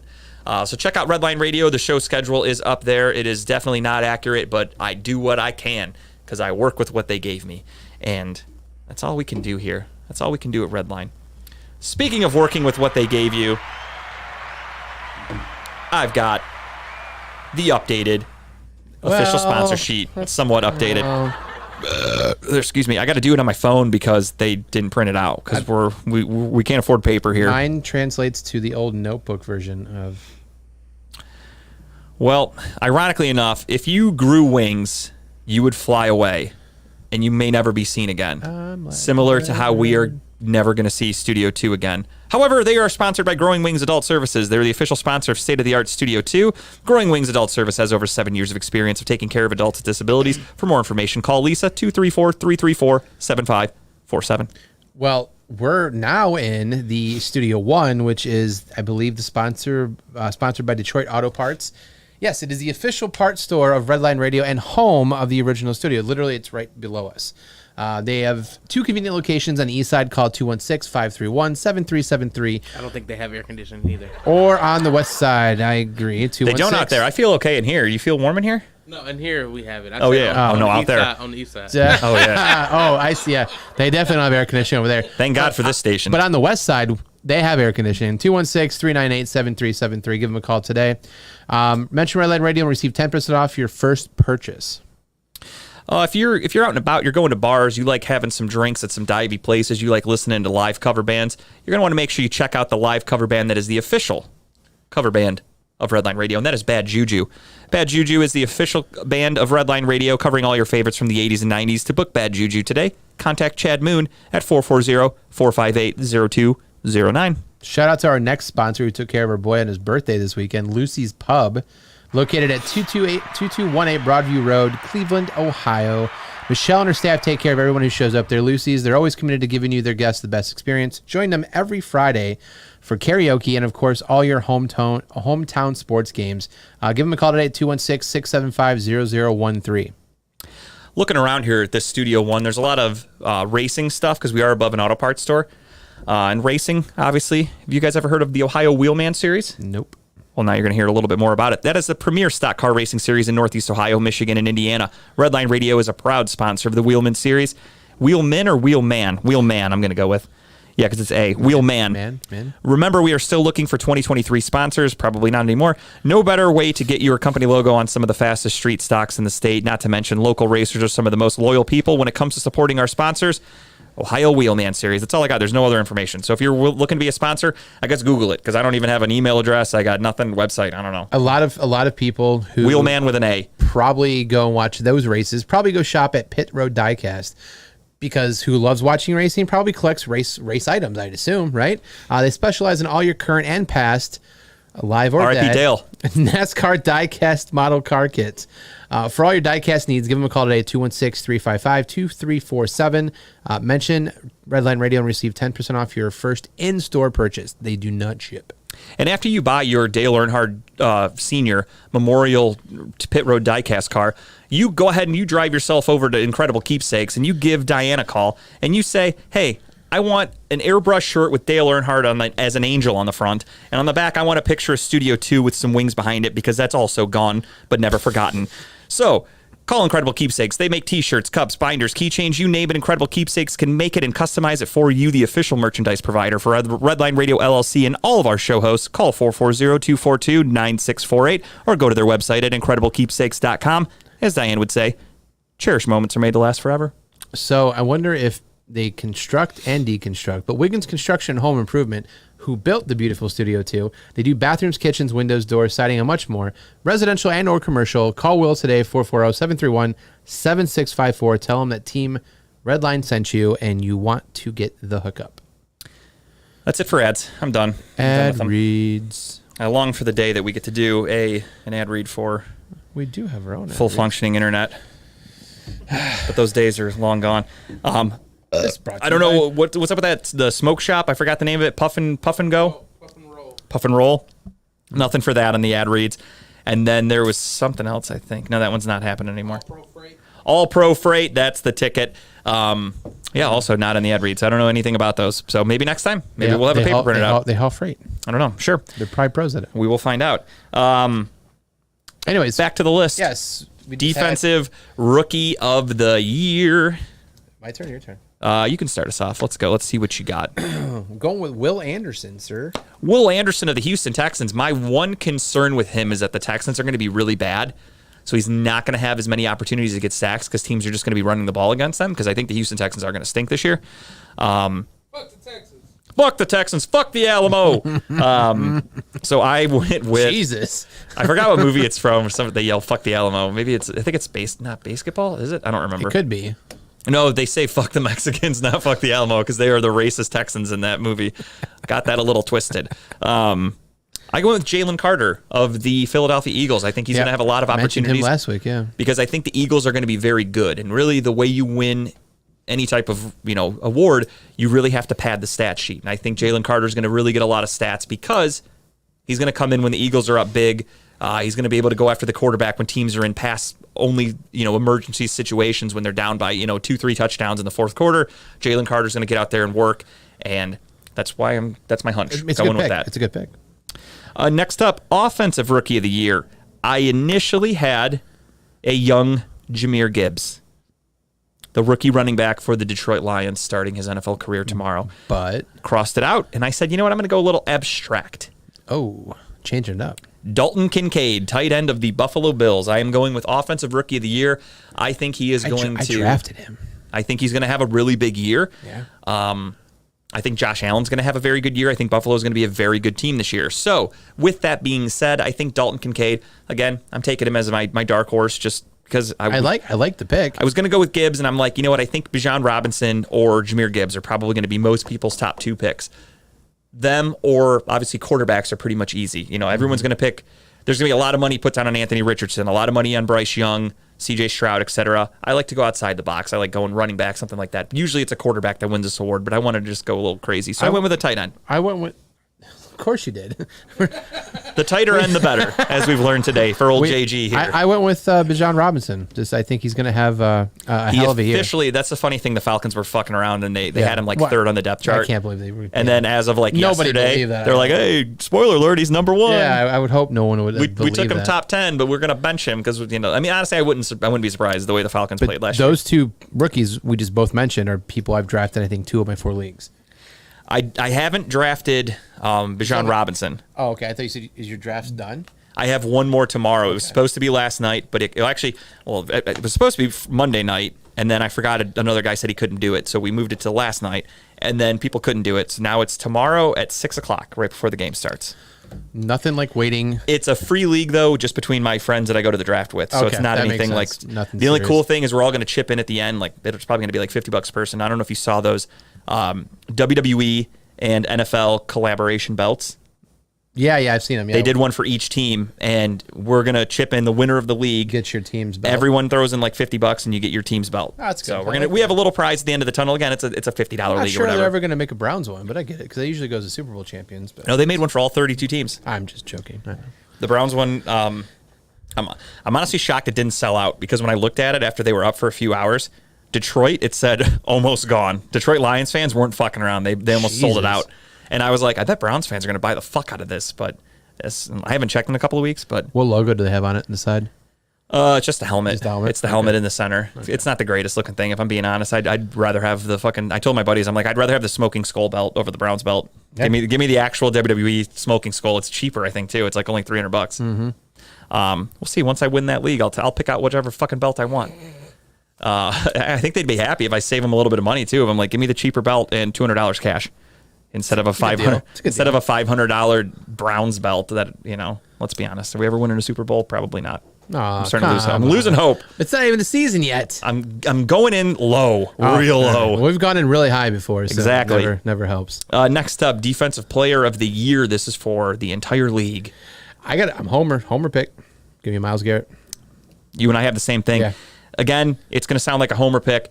Myles Garrett has been statistically, based on Pro Football Focus, arguably the best defensive player, defensive lineman at least, in the NFL for the last couple of years.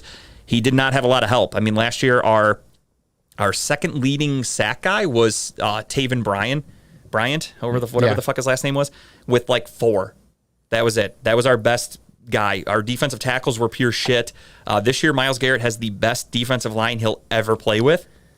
And Jim Schwartz is known for getting defensive ends to the quarterback. He's also known for getting safeties at the quarterback. And there's going to be a shit ton of blitzing. Thornhill, I'm so excited to see him. There's going to be a shit ton of blitzing. There's a ton of blitz going after the quarterback. The quarterback's not going to know where to go, and he's probably going to end up right in Myles Garrett's hands. That's what I'm hoping for. And that's kind of, honestly, that's what I'm basing this off of strictly, is the acquisition, or the addition, I should say, of Jim Schwartz.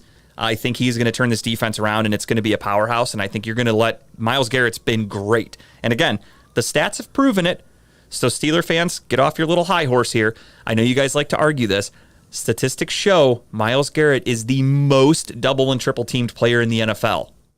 TJ Watt, not even close. So Myles Garrett now not really being able to be double or triple teamed, or if they want to do that, that's fine, because then Za'Darius Smith is going to kill him. And as a Browns fan, would it be awesome if he got Defensive Player of the Year? Sure. Would I rather be a good football team and win a Super Bowl? 1,000%. I want my team to succeed before I care about individual awards. So, with that being said, Steeler fans, if you guys want to argue that, you know, you've got TJ Watt and he's won a Defensive Player of the Year award and you think he's better than Myles Garrett, that's great. I just implore you to look up his stats. The Steelers are going to see what it's like to have a better defensive line that takes attention off your star player. Yeah. Because that's what TJ Watt has been living with, is because Cam Hayward's been eating up a lot of that defensive pressure. Did Cam Hayward retire? I don't know. I think was last year? I don't know. I'd have to look it up. I really don't remember. My point is that he's been taking a lot of the attention, which gives TJ the chance to get to the outside and get the sack. Now people have to pay attention to Smith. They have to pay attention to some of the defensive tackles we brought in. And Dalvin Tomlinson, the D tackle. Yeah. We got Obo or whatever the fuck. I can't even say his name from the Texans. There's a chance that Za'Darius Smith is going to play tackle every once in a while, and Obo is going to be on the end with Garrett. Like, it's going to be crazy. It's going to be times that Garrett's one-on-one with someone, and I take Garrett in that victory 10 out of 10 times. Apparently, I think he's still in the league. Are they just going to roll his body out there now? How old is he? Is he like 60? Yeah, I guess he is still there. Okay. Truly had no idea. Cam Hayward. I looked it up. Old man. He's 34. He's as old. It's funny that he's the old guy in the NFL, but he's the same age as me and Tim. Well, he's definitely old. Which, I mean, I couldn't play in the NFL. I'm old as fuck. I don't have it in me anymore. But yeah, I mean, Browns fans, I think, again, same thing. I would love to see Myles Garrett win a Defensive Player of the Year award, but for me, it means nothing. I'd rather my team have success. Absolutely. So, again, Steeler fans, you guys have a guy who won a regular season award. You have a guy who in the postseason has been a fucking ghost. Because, you know, again, I remember when we played the Steelers and you guys had TJ Watt, and I don't remember him making one fucking play against the Browns in 2020. I mean, that's embarrassing. You've got a guy who won Defensive Player of the Year. You claim he's the best player on the defense, and I don't even think he made a tackle that game. Not to tangent real quick, but of course we are. It's embarrassing. Jones, right tackle, is he a starter by the end of the year? Yeah, I mean, you're expecting Jack Conklin and or Jedrick Wills to stay healthy for a full season. Those guys just don't do it, unfortunately. I mean, we'll talk about that during our preview. Sure. That dude's just a big boy, man. He's huge. I don't want him to start yet. I think he'll get taken advantage of by really good defensive ends. They're going to find his flaws. He's going to hold a lot because he got called for a decent amount of holds in the preseason, and that was against a lot of backups. So I think if you put him against, you know, Watt, for instance, Trey Hendrickson of the Bengals, any of these stud defensive ends, they're gonna fuck with him, knowing he's a big rookie. But I think he does have potential to be no question he could be a starter in the NFL. Yeah, he was a guy who was projected to be a number or first round pick. Yeah. He's that good and that talented. He just didn't show much passion for football. So teams were kind of concerned that he wasn't going to put his heart into it and that he would put on weight or, get depressed, whatever, quit, try to join a basketball league in like fucking China because he wants to play basketball.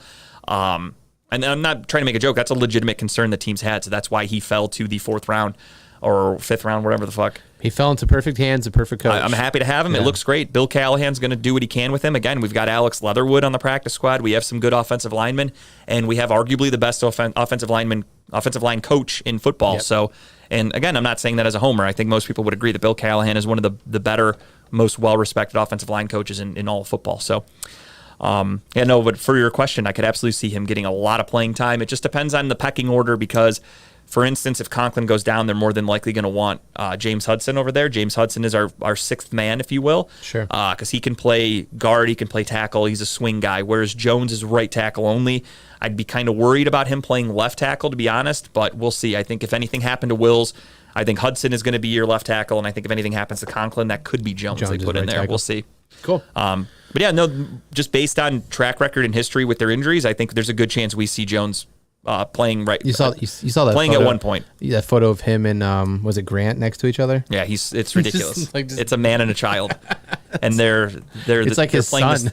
I love those pictures where it's like these two guys play the same sport, and it's night and day difference. But yeah, no. So I'm excited for that. Next up, we got offensive player of the year. I'm sorry. Offensive player of the year. Me. This is usually.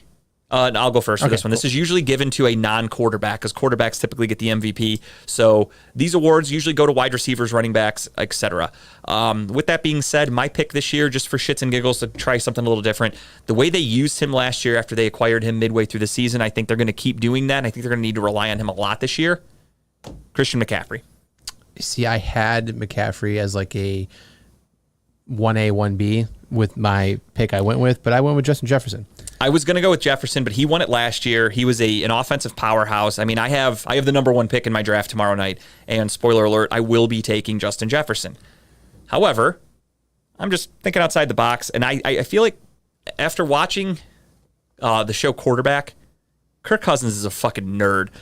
I just can't imagine like he stinks. He's a nerd. He doesn't stink at football. He does. He does not. In big moments, he's the fucking worst. He's the biggest choke artist I've ever seen. So for me, I don't know. I don't like the Vikings after watching that show. It made me like really hate the Vikings and Kirk Cousins. So I want Justin Jefferson to have a ton of success, but I also think they are looking for the future there in Minnesota and Kirk Cousins on kind of thin ice. Justin Jefferson doesn't get the yards he gets with a bad quarterback, though. Most of them he gets himself because he makes ridiculous catches and a lot of yards after the catch. That is all him, not the quarterback. Kirk Cousins on the higher end of the better half of the quarterbacks when it comes to the quarterback. He definitely is. I mean, he's average, but he's probably like top 15, top 12, it's not maybe. A bad spot to be out of 32. It's not. It's just, for me, it's just, I don't know. I mean, he's so fucking boring just watching that show. I didn't know he had to be exciting. Damn. I'm sure Eli Manning's boring as fuck too, but he was a pretty good quarterback. He's fucking boring as shit. He's just like these kids waited outside and he's signing their autographs and he's like, oh, God bless. All right. And he goes home and he's like singing fucking. What is he, the dude off fucking South Park? He's singing gospel songs. Yeah, he's Mr. Mackey. He's singing. Going down to South Park, gonna have myself a He's time. like, here's your autograph, kids. Drugs are bad and Clay. And he drives away. Friendly faces everywhere. Cousins does not have that dog in him after watching that show. Cousins has the exact opposite. Cousins has the. He's also a real fucking weird dude when it comes to like his conditioning for his body. Like he takes like got those hyperbaric chambers. He takes like the LeBron / Kobe approach to his body, but he does not play like it. That's the craziest part about it is the investing that he does time and energy into his body. But we'll talk more about that later. But no, I figured Justin Jefferson was going to be the pick for everybody, and I don't know. I didn't want to do the same pick, so I went with Christian McCaffrey. Rolled the dice a little bit. Next up, our final pick for player awards, MVP. Kyle. MVP-ness or MVP? MVP. We'll do MVP-ness later. That's going to be new Browns 53-man roster means new MVP-ness. We'll be playing that later. So for those of you that want to play along at home, MVP-ness is, of course, we guess who we think has the biggest penis on the team or in a sport, whatever the criteria is for that day. And Today it's the Browns because it's a brand new season. We're going, who do you think has the biggest dick on the Browns? Some winners in the past. I think I've picked Myles Garrett. I think Nick Chubb's been taken before. Not that their dick sizes are changing, but we have new players. Maybe there's some new big old dicks in that locker room. So we'll play that later. Big old dicks. Big old swinging dicks. Yeah, MVP until proven otherwise, I got to go with Mahomes. I mean, I know it's a boring pick, but I just don't see, unless he gets knocked off that pedestal, I just don't see it changing. I think he does get knocked off that pedestal, and I think it's by a rival AFC quarterback. I am going Josh Allen. I think Josh Allen, this is the year he takes that next step because, again, that's what made me pick Dalton Kincaid. So as I put Jahmyr Gibbs in, I wrote Josh Allen, and then I went, you know what? If Josh Allen has an MVP year, that means somebody on his team must have had a really good offensive year. Yeah. So I'm like, do I make Stephon Diggs my offensive player of the year? And I said, you know what? No. I'm going to make Dalton Kincaid my offensive rookie of the year. I think Josh Allen's going to have a fucking huge year. I think the Bills are going to be really good. AFC is so fucking stacked. It really is. We'll talk. I mean, we talked about that a couple of weeks ago when we did our AFC preview. The AFC is loaded. The NFC is it's like when LeBron left town to go to LA because the West was kind of weak. That's like what quarterbacks should be doing now. Like why Aaron Rodgers left the Packers to go to the Jets. Don't get it. Should have stayed in the NFC, dude. You got a much easier path. Yeah, no, agree. And then next up is our final. Who do you have representing the AFC? Who do you have representing the NFC? And who do you have as your Super Bowl champions? I'll admit I don't have anything written down because I haven't been able to come up with a final decision. I didn't write anything down for this either because I was back and forth on 3 teams on each side of the ball. I'm sorry, equation, I should say. Okay. I like it. But I'm going to go with, until again, and it changes, I have to go with Kansas City on the AFC side. Okay. And then on the NFC side, man, all right, flip a coin. 49ers. All right. It's a party time. So I am torn. There's a part of me that wants to pick the Bills to win the Super Bowl. I think that would be a cool story. Obviously, I want to pick the Browns. I mean, for those of you watching at home, I want to say Browns, but I'm not going to be crazy. Do I think this is not Steel City running games? Could happen, but I'm not putting the cart before the horse, if you know what I mean. But I also feel the same way that Kyle does. I do feel that until the Chiefs get dethroned, I think that there's really no one standing in their way. Another thing about it, too, is you guys know my stance. I don't like Tom Brady. I think he's very overrated. I hate him. And I want to see a quarterback break all of his records. And the only way to do that is if Patrick Mahomes just keeps winning Super Bowls. Yeah. So I'm going to go with the Chiefs winning the Super Bowl over the... I don't know who I want in the NFC. I don't want to pick the Eagles again. I got a weird feeling they won't be able to repeat.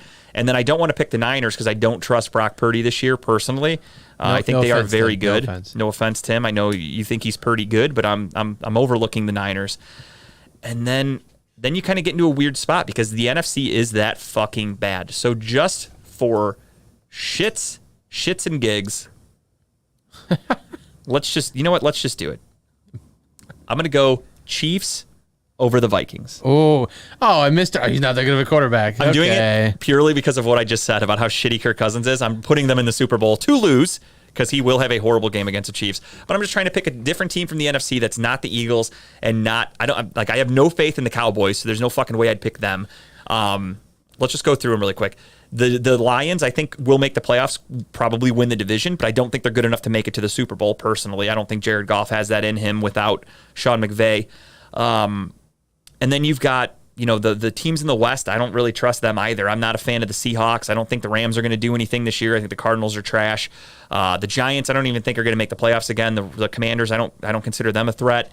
You've got the NFC South. Who the fuck's even in the NFC South? I can't even think of them off the top of my head. Oh, that division whole sucks. Carolina. Yeah, Carolina, the Saints, etc. They all suck. So you don't think Baker's got that dog in him? Yeah, you know what? Fuck Kirk Cousins. I'm going back to that. I'm going just because, again, just pure shits and giggles. I don't want to pick the Chiefs, or I'm sorry, the Niners or the Eagles. Give me the Saints losing to the Chiefs in the Super Bowl. Holy shit. Going with Derek Carr and the Saints, baby. Let's go. Because, again, I didn't put a lot of thought in the NFC because I just don't want to pick any. Clearly, you got the Saints and Minnesota as your top 2 choices. I'm going for it because I don't want to pick the same ones that everybody else picks. My buddy Brandon said length or girth, or is it a composite of the 2 on MVP-ness? We're going just pretty much, it's going to be like just the best. It doesn't have to be like the longest. It's just more so who's got the best penis. It could be, we don't want like a little chode, but we also don't want like a freakishly long, like, hot dog that's, real skinny. You got to have just a total package. It's like you're trying to win the Purina, best dog and best show, best in show award. Like the mini Louisville is what you're looking for. Yeah, it could be all different shapes and sizes. That doesn't matter. It's just more so when you look at it and you think like, that's a nice looking dick. So that's how again, we're getting Justin ready for prison. That's how we critique MVP-ness, is just pretty much who do you think has the nicest dick of them all in the locker room. It's going to be in your resume when you get into prison. You know how to rate dicks, don't you? I do actually. Kind of my thing. What do you got? Show me. So yeah, let me write that down so I don't forget it in the future. But I'm going to go with the Chefs and the Saints over New Orleans. God. And I did spell Chiefs wrong because I was writing Chefs. Sounds like a boring Super Bowl. Could be, but I mean, exciting Super Bowl would be like the Lions versus the Bills. That would be exciting to watch. I mean, honestly, that would be. I don't want to go against Mahomes yet. So the Chiefs, you just got to keep counting them into the AFC or as the AFC representative. And then when you get to the NFC, it's kind of a crapshoot. Like the Eagles choked last year. They were a very good team. They very well could be right back. We could have a repeat. What do you say? Can't wait to Google Brown's penis pics. This is all strictly going off imagination here. I don't know what any of them look like. I will not show you my search history. Don't worry about it. And then you've got, the Niners who have been in the Super Bowl a few times over the last couple of years, but they can't get that next step with a good quarterback. They keep fucking that up. So that's what's really holding them back. And then in the NFC, the other teams you could pick from, it's like, do you really see Kirk Cousins leading the Vikings to a Super Bowl? Especially their defense sucks. I think the Vikings defense is really, really bad this year. It got worse. So I don't trust them to do anything. That's why I think they're going to have to. They're going to have to put up a lot of points. That's why I think Jefferson might go for 2,000 this year. And that's why I disagree with your thoughts on that being a boring Super Bowl if the Saints made it. Because think about it. Assuming everyone's healthy, the Saints have a very good offensive line. Derek Carr can be at times a very good quarterback. They then, if healthy again, you have Alvin Kamara, one of the better running backs in football. Michael Thomas, when healthy, one of the best wide receivers in football. You've got Chris Olave. I forgot the name of their third string receiver, but he's fucking good. They've got... Is Landry still on the team? No, I don't think so. I think he's... Free agent? I believe. Bring him back. I could be wrong. Bring him back. Don't quote me, but I could be wrong, but I believe he's just a free agent. I don't think anybody wanted him. They got Matthew. Taysom Hill, that's the other dude. I forgot his name. They got Tyron on the other side. They got the Honey Badger on defense. They have a very good defense, too. They've still got Cam Jordan. They have a very good team. I guess I just have flashbacks of the last time they were in the Super Bowl was very boring. Yeah, no, that was Drew Brees when he was kind of on the decline. Peyton, right? Yeah. So, I know they won that Super Bowl. That was the only one they had. Yeah, against the Colts. It was boring. Yeah, no, it wasn't a very good one. It was also very rainy, if I'm not mistaken. Yeah, it was. So that sucked. No, I'm thinking of the Colts versus the Bears. That was the rainy Super Bowl where Peyton Manning went out there and dismantled the Bears. That was awesome. I love Peyton Manning. Shut up, Peyton Manning. But yeah, those are my picks. Those are my picks this year. With that being said, speaking of picks, gentlemen, are we ready for the official Week 1 Talking About Balls pick segment? Well, I'm going to do bet stamp during the pick segment. I got to turn this sideways. Sorry, Tim. I should have told you that before the show. My apologies. So you can't see my picks. We do everything live. We do it live. Doing it live. Fuck it. We're doing it live. So let me open up my handy dandy official notebook for this season. Fresh pages. Nice. I still have all the ones from last year. This way, I keep it in case for auditing purposes. If anybody wants to see. Recap last year. Who won last year? Kyle did. Fluke. It was a fluke. Tim came in late, threw me off my game. I didn't know what to do. We got JG, Kyle, and now I like the neon Tim pictures there. You like that? I think that's a cool looking one. I kind of like that. It's got all the team logos on there. Nice. I feel like we're sitting in a bar, We're having some beers. That thing's going to catch fire in the middle of the night because those fluorescent lights are fucking dangerous. Let's be honest. Nobody wants those. But let's get right into it. Thursday Night Football, you have the Detroit Lions at the defending Super Bowl champion, Kansas City Chiefs. The breaking news, though, of course, that came out yesterday is Travis Kelce did hyperextend his knee. He is questionable. Not good if he does not play. He is a main focal point of their offense. He was going to initially be my bet stamp pick of the week, was going to be take Travis Kelce for an anytime touchdown. All that fucking dude does is score touchdowns. But you know what? Like a minus 500 odds, probably. Yeah, they're not great with him. But I did find a different one that I really, really liked. And that is, of course, we are still working with BetStamp. You can go to our link that we posted last week. I don't know the exact title of it off the top of my head. But we can get that for you. It is... I did like your pick. Very nice. Which one? Oh, for this week? Yeah. So, spoiler alert, I did send it to the boys. And They know in advance what I'm going to do. But with BetStamp, you can go on the app, you look up whatever game you want. You click that game, and it's going to let you pick whatever you want to look for. You want to do player props, you want to do game props, you want to do just score, you want to do money line, you want to do whatever, over-unders. You click on whatever bet you're looking to bet on, and it's going to tell you where to go to find the best odds. It will literally show you every app that they have a sync with, and it's going to show you where you can make the most money. And for instance, today, I thought about it, and I go, you know what? I think they're going to use the fuck out of Jahmyr Gibbs in Detroit. Kansas City's defense is not very good against the run now because they don't have Chris Jones. So I looked up Jahmyr Gibbs anytime touchdown. And can you zoom in a little bit, Tim? Yeah, I'll try to do that now. No, my bad. I just can't read the screen. Actually, I can. So if you look there at the odds, FanDuel, it tells you right at the top, FanDuel is going to give you the best odds at plus 165. That's some good fucking odds. So yeah, that's what's crazy too. Bet Rivers, they're like, hey, minus 123. They think it's a lock that he gets a touchdown. You got BetMGM plus 105. Still not good enough. And then I'm going FanDuel plus 165. That's how you make some money, ladies and gentlemen. I 100% will be making that bet for tomorrow night's game. So make it with me. The sooner you make it, the better your odds are probably going to be because they're more than likely closer to game time. They're going to go down.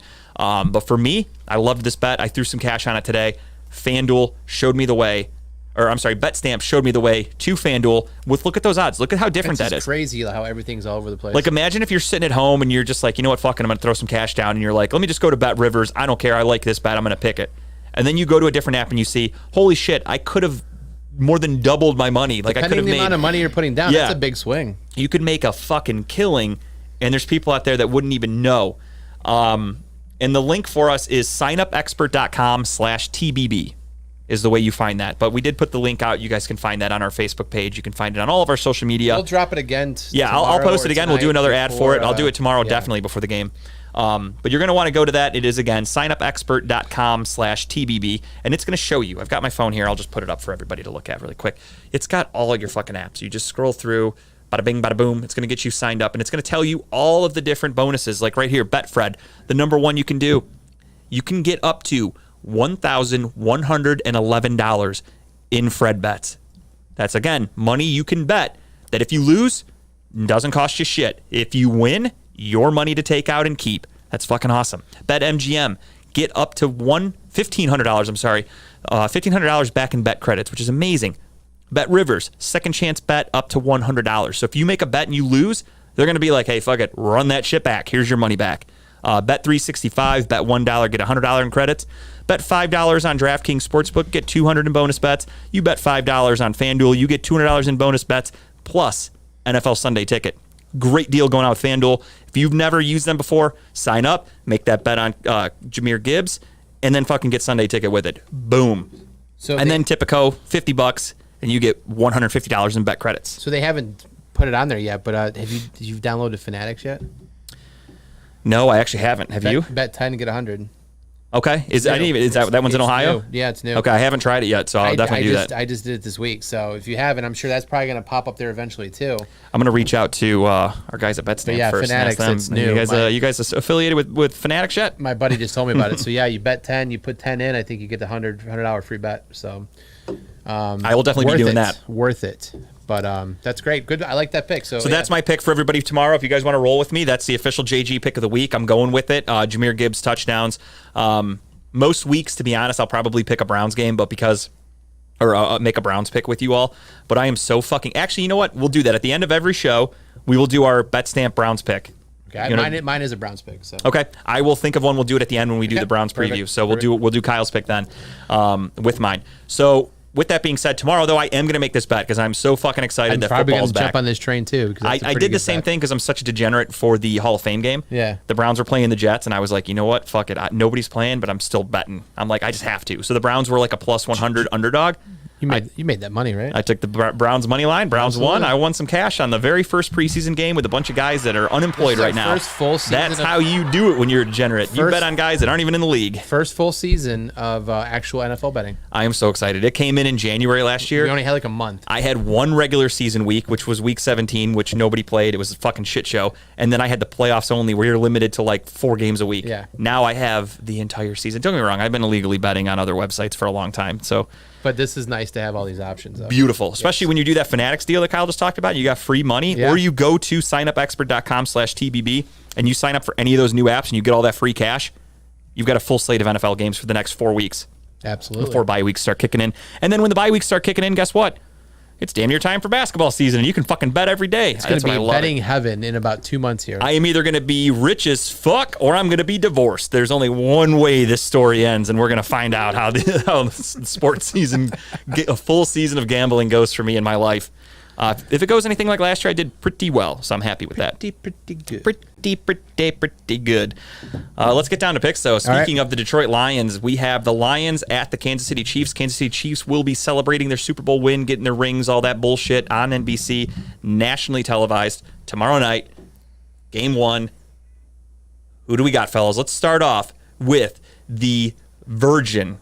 Ooh. He made some picks last year. He kind of, he teased, a little just the tip. He swung it around. He didn't get it all the way in. Slapped around a little bit. Now he is fully acclimated. Is he paying attention? And he's ready to go. Oh, he's ready. He's looking up his picks right now. And that is, of course, Timbuktu. You are on the clock, my friend. Are we going to get...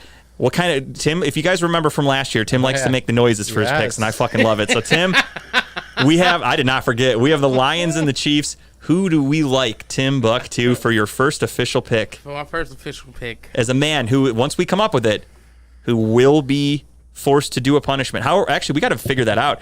Is second and third place getting punished? Oh, that's because we're gonna have 2 losers. There's only one winner in real life. I believe second. If and you third ain't first, you're last. So we might have to. I was thinking just the worst man. We got to think of a dual punishment possibly, or maybe like there's a tier to them. We'll figure all this out in due time before it gets too out of hand. We'll figure it out. But I'm definitely going with the. I figured that was coming. We got the Lions for Timbuktu.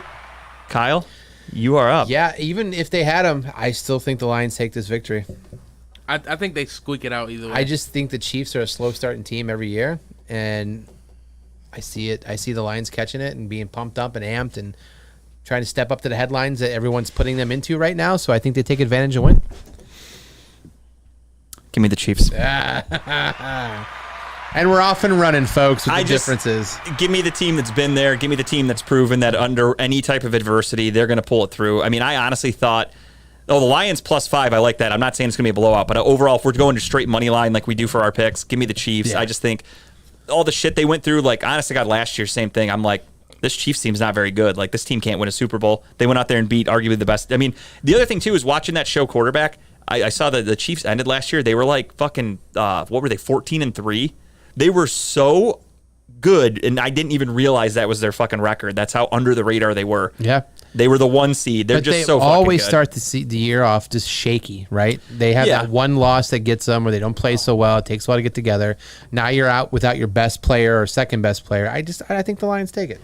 For me, the Lions, until Jared Goff shows me otherwise, he doesn't really scare me. And the man's been to a Super Bowl, man. Yeah, so's Joe Flacco. There's a lot of guys that have been to Jimmy Garoppolo. A lot of guys have been to Super Bowls and aren't very good quarterbacks. Colin Kaepernick. Yeah. Hey, Colin Kaepernick, I think, was okay. I think he was a good quarterback. I liked Kaepernick. Trent Dilfer. But yeah, Trent Dilfer. He fucking won a Super Bowl. That's the craziest part. But no, I think the lights are going to be a little too bright for the Lions. And with them being on the road, Arrowhead is a tough place to play. You're playing against a rowdy crowd first game of the season. There's a lot of pressure, a lot of anticipation, a lot of anxiety, butterflies. Give me the Chiefs. Okie dokie. Just going with it. Going with my gut. Next up, in one of these, the prison inmate game of the week, nobody wants to fucking watch. Actually, no, this one might be okay. Prison references here. This one might be okay. NFC South showdown. You've got the Carolina Panthers against the Atlanta Falcons. In Atlanta, I will start. I think the Panthers are going to suck ass this year. I think the Falcons are going to suck ass too. But in honor of my boy Dub, week 1, give me the Dirty Birds. Very nice. Yeah, I can't choose against them right now, but I mean, give me the Falcons in this one. I just think you have a lot of young talent on the team. That defense is actually should be decent. Yeah, I'm not confident that's what a hawk. That's what a falcon is sounds that a dead like. panther or is that a bird? That is a falcon that is being eaten alive by a buzzard right now. That's what that sounds like. A lot of bird references in the show, but I like it. Okay, so that was a pretty easy one. We got a clean sweep there for the Dirty Birds. Next up, we've got the Texans at the Ravens. I'll just ask, does anybody want the Texans? No. Okay, didn't think Make so. it simple. Give me Baltimore on that one. I mean, what the fuck? Does Odell get hurt though in week 1? If you're an AFC North fan, he's my comeback of the year. Odell, no shit. He won't even make it the whole year. What are you talking about? I'm kind of shocked by that. He'll be lucky to come back for the second half of the season, is what it should be. But look at this. Like, the Browns start off against the Bengals. Tough fucking matchup for both teams. Steelers start off against the fucking Niners. Yeah. Tough-ass matchup. The Ravens get the fucking Texans. Yeah. Yeah. How shitty is that? How the fuck is that possible? Doesn't make any sense to me. The team that they made the playoffs last year, they should have a really tough fucking schedule. We play in our entire we play them also in the first 3 games of the season. Yeah, I mean, we're going to be playing mostly the same opponents because we're playing the AFC South this year. But the order it's just the way it goes. The order in which you play them does matter sometimes, right? Like, we're starting off against the hardest opponent, and the Ravens are starting off against fucking Youngstown State. It's like fucking college. Take Lamar if you in a daily fantasy pick. If you're doing daily fantasy, Lamar's probably going to be the most expensive quarterback if I had to guess. Clean sweep there for the Baltimore Ravens. Another bird sweep. We're going to save the Browns for last, so we'll skip that one. Next up, we've got the Jags against the Colts. Kind of same thing. Does anybody want the Colts? What do you guys think about Anthony Richardson? Are you buying the hype? I think the dude sucks, if I'm being honest. Did you not read the story where we spent 8 hours on an off day at the stadium getting practice in? Yeah, I did see that. My buddy sent that over to me, and I said, save that tweet for when the Colts lose by fucking 20 on Sunday. Yeah, give me because I'm going with the Jags. What's the Jaguar sound make there, Tim? See, I can't tell if was that a Jaguar or was that a horse being murdered, because that could be the Colts. That is a racehorse being put out of his misery behind the shed. So I think Tim took the Colts there. I can't tell. I don't know. Close enough. Give him the Jags. All right, a clean sweep there for the Jags. If you're an animal team, you are in good shape. A, because Tim loves doing the sound, and B, we just think your teams are going to win this week, so it's a good week to be an animal. Next up, we got the Tampa Bay Buccaneers against the Tampa Bay. But I like Tampa Bay Buccaneers against the Minnesota Vikings. Kirk Cousins' finest. Does anybody? I mean, this is kind of a decent matchup. Not a bad game. I don't know what to expect out of the Tampa Bay Buccaneers this year, truthfully. I don't know what to make of them. Baker, at one point, he went out there and went 6 for 6, threw a touchdown in a preseason game. But we all know Baker Mayfield. He could do that one week, and the next week he can go 12 of 25, two interceptions, and 150 yards. And look like shit. And a torn labia. Labrum. No, I said what I said. He's got a labia. I've never seen his dick pics. I can't confirm nor deny. I said what I said. Yeah, give me that dog in him. Give me the Vikings here. Yeah, I'm gonna go with the Vikings too. I don't trust Baker. I've watched him play enough football. So give me the Vikings. I mean, the Vikings last year were a really good team. Was that a Viking horn? Viking horn. I like it. Skull. You could have just yelled skull. Yeah, I was gonna say you could have yelled skull. All right, we got another clean another sweep. dying horse in the back. Yeah, That's what it sounds like. A lot of death over here today. It's sad. Don't kill anybody today. I'm not naming names, except for Joe Burrow, Jamar Chase, Joe Mixon, Trey Hendrickson. In today's news, Bengals playing. Hey, give me my flowers next episode if I can do that shit. That's so bad. Next up, Titans against the Saints. This is an interesting game. What's up? You haven't killed anyone in this. That's true. This is a fresh. This one's not haunted. We're not in above an Indian burial ground. It might be haunted. That's true. There probably has been more murders around this building than around Studio 2. We're on the west side. What are you talking about? Exactly what I'm talking about. Saints. Yeah. Next up, Titans at Saints in New Orleans. Not that far of a trip for the Titans, but this is kind of a put your money where your mouth is type situation for both teams. What are these teams made of? You have the Titans who are looking to bounce back from a shit year, and you have the Saints who are looking to bounce back from a shit year. Saints with a kind of a new look. They've got a new quarterback. The offense is going to be different. However, they are without Alvin Kamara. The Titans are going to have their healthy Derrick Henry. They've got Ryan Tannehill is their quarterback. They added a couple wide receivers. They got Hopkins. They got DeAndre Hopkins now. Does that help? Am I going first? Or So Tim started, and then we've kind of bounced around. So I'll let you go first here. So I'm taking the Saints here. I don't trust the Titans. Again, I don't know what either team's going to do. But I just in this scenario, I don't trust the Titans. I give me the Saints. Titans win early though. They do. They play really well in the beginning of the season. However, I have the Saints going to the Super Bowl. The Saints can't go to the Super Bowl if they don't win a couple regular season games. So give me the Saints in Week 1. When the Saints go marching in. I was Saints at first. But now you're trying to think of a sound for a Titan, and I have no fucking idea. Cling, cling. Yeah, I was gonna say it's like could be like a big that's the sword. Yeah, all right, I'll take it. I'll allow it. Let's go. That's creative. Next up, we've got the now with Nick Bosa, San Francisco 49ers taking on the Pittsburgh Steelers in Pittsburgh. Does anybody want the Steelers? Fuck them. Fuck those Steelers. No, I put them down. You're going Pittsburgh? I took Pittsburgh here. I don't know. I just feel like the travel from one side to the other side. I don't know. I think the Steelers. All right, well, guys, you can check out Kyle on Steel City Running Lates on Sunday. Apparently, he's a Steelers fan. I didn't know. This is breaking news for me. I'm going for the victory this year. I got to make some picks. Wow. Bold choice. Bold choice. All right, Kyle's going with Pittsburgh. We'll see how that ends up for him. We shall see. What's up? Me and you have the same pick, which is a good thing. We're on the right path to start the season off. You know, they're going to start the show off on Sunday. They're going to be like, special shout out to Kyle Price. He picked the Steelers on Wednesday night.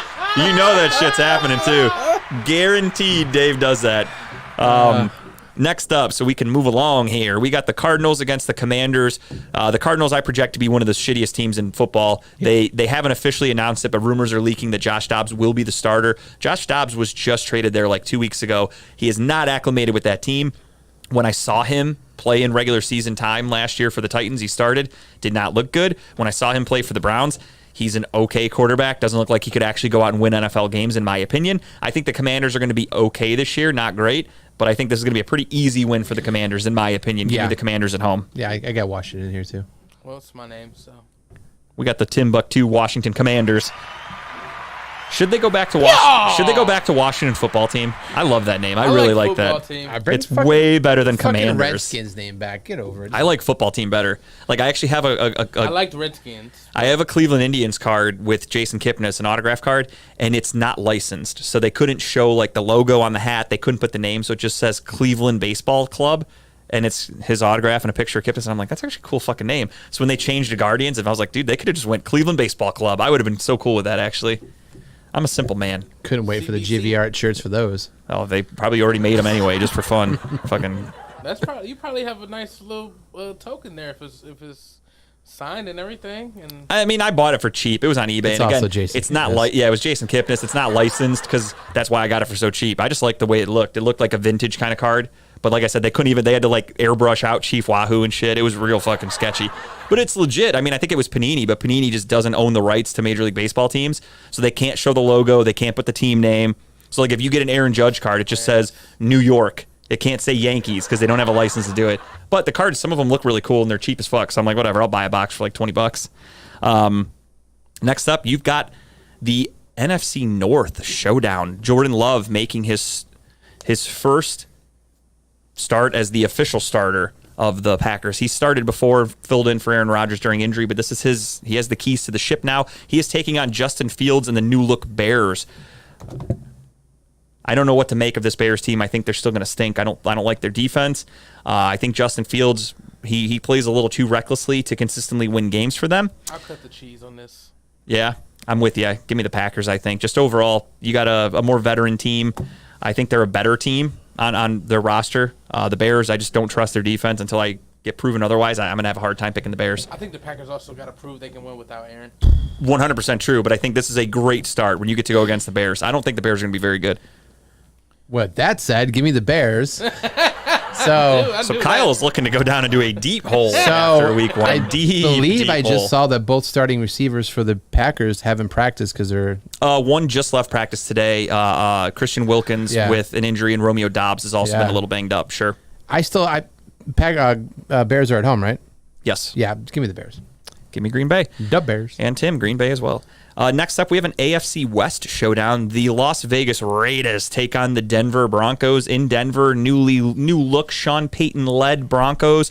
The Raiders are a fucking mess. We'll get into this maybe next week because we don't have a ton of time left today, but I don't know if you guys saw this. Chandler Jones, the defensive end for the Raiders, went on social media and just ripped apart the fucking Raiders and says he does not want to play for Josh McDaniels and their GM, and just talked a bunch of shit. No, I did not see this. Said he'd play for their defensive coordinator before he plays for them, and like went off. So he has been excused from the team. He is no longer at the facility. They are just in fucking shambles. This is I think the the Raiders are Raiders a joke. off season though, right? I mean, it really it's is. always drama. So with that being said, I think the Raiders are going to suck this year, in my opinion. I don't like the Jimmy Garoppolo addition. I don't think they're going to do much. Their defense stinks. They didn't really do much to help that. I think it's going to be a really long year for the Raiders. Hold on, we're going to give Tim a chance to make a true horse noise here. And I'm worried. I mean, that's the other thing, too, is I'm not even that confident in the Broncos. They've got a lot of injuries at wide receiver. They've got a brand new coach trying to get Russell Wilson back into his old shape. He looks like he's in better shape. He looks like he's in better shape, but can he play to his old form? I think if anybody can do it, it would be Sean Payton that's going to help him out. Yeah. So me personally, I'm going with the Denver Broncos. I am also going with the Denver Broncos. What say you, Tim? I'm going to have to go with that nigga on the nag.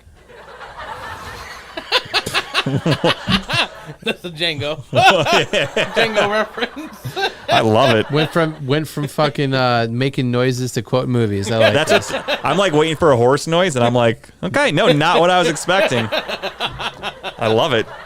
That's what we love about the show, though, is the curveballs. You never know what you're going to get. Next up, you've got two playoff teams actually battling in week one. Pretty fucking awesome start. The Miami Dolphins against the Los Angeles Chargers. Let's let Tim start this one off here. I think I'm going to Chargers. Yeah? Okay, Yeah. I like it. It is in L.A., by the way, so that's a long travel for the Dolphins. I was back and forth on this one a lot, but I just feel they're going to get a hot start. Give me the Dolphins. This is a tough one. Oops, I actually wrote those in the wrong spot. It is a tough one. That one is that's probably the hardest pick tonight for me. I'm going with the Dolphins as well. I'm with Kyle. I think they are going to get off to a really hot start. You got a fresh Tyreek Hill. He usually starts a season off with like 2 touchdowns in week one. That's just what he does. The Chargers, to me, I don't know. I don't really, the way they pissed away that fucking lead in the playoffs, I'm still not Justin Herbert has yet to prove himself to me. Yeah. So I can't really pick them in these big situations. Right.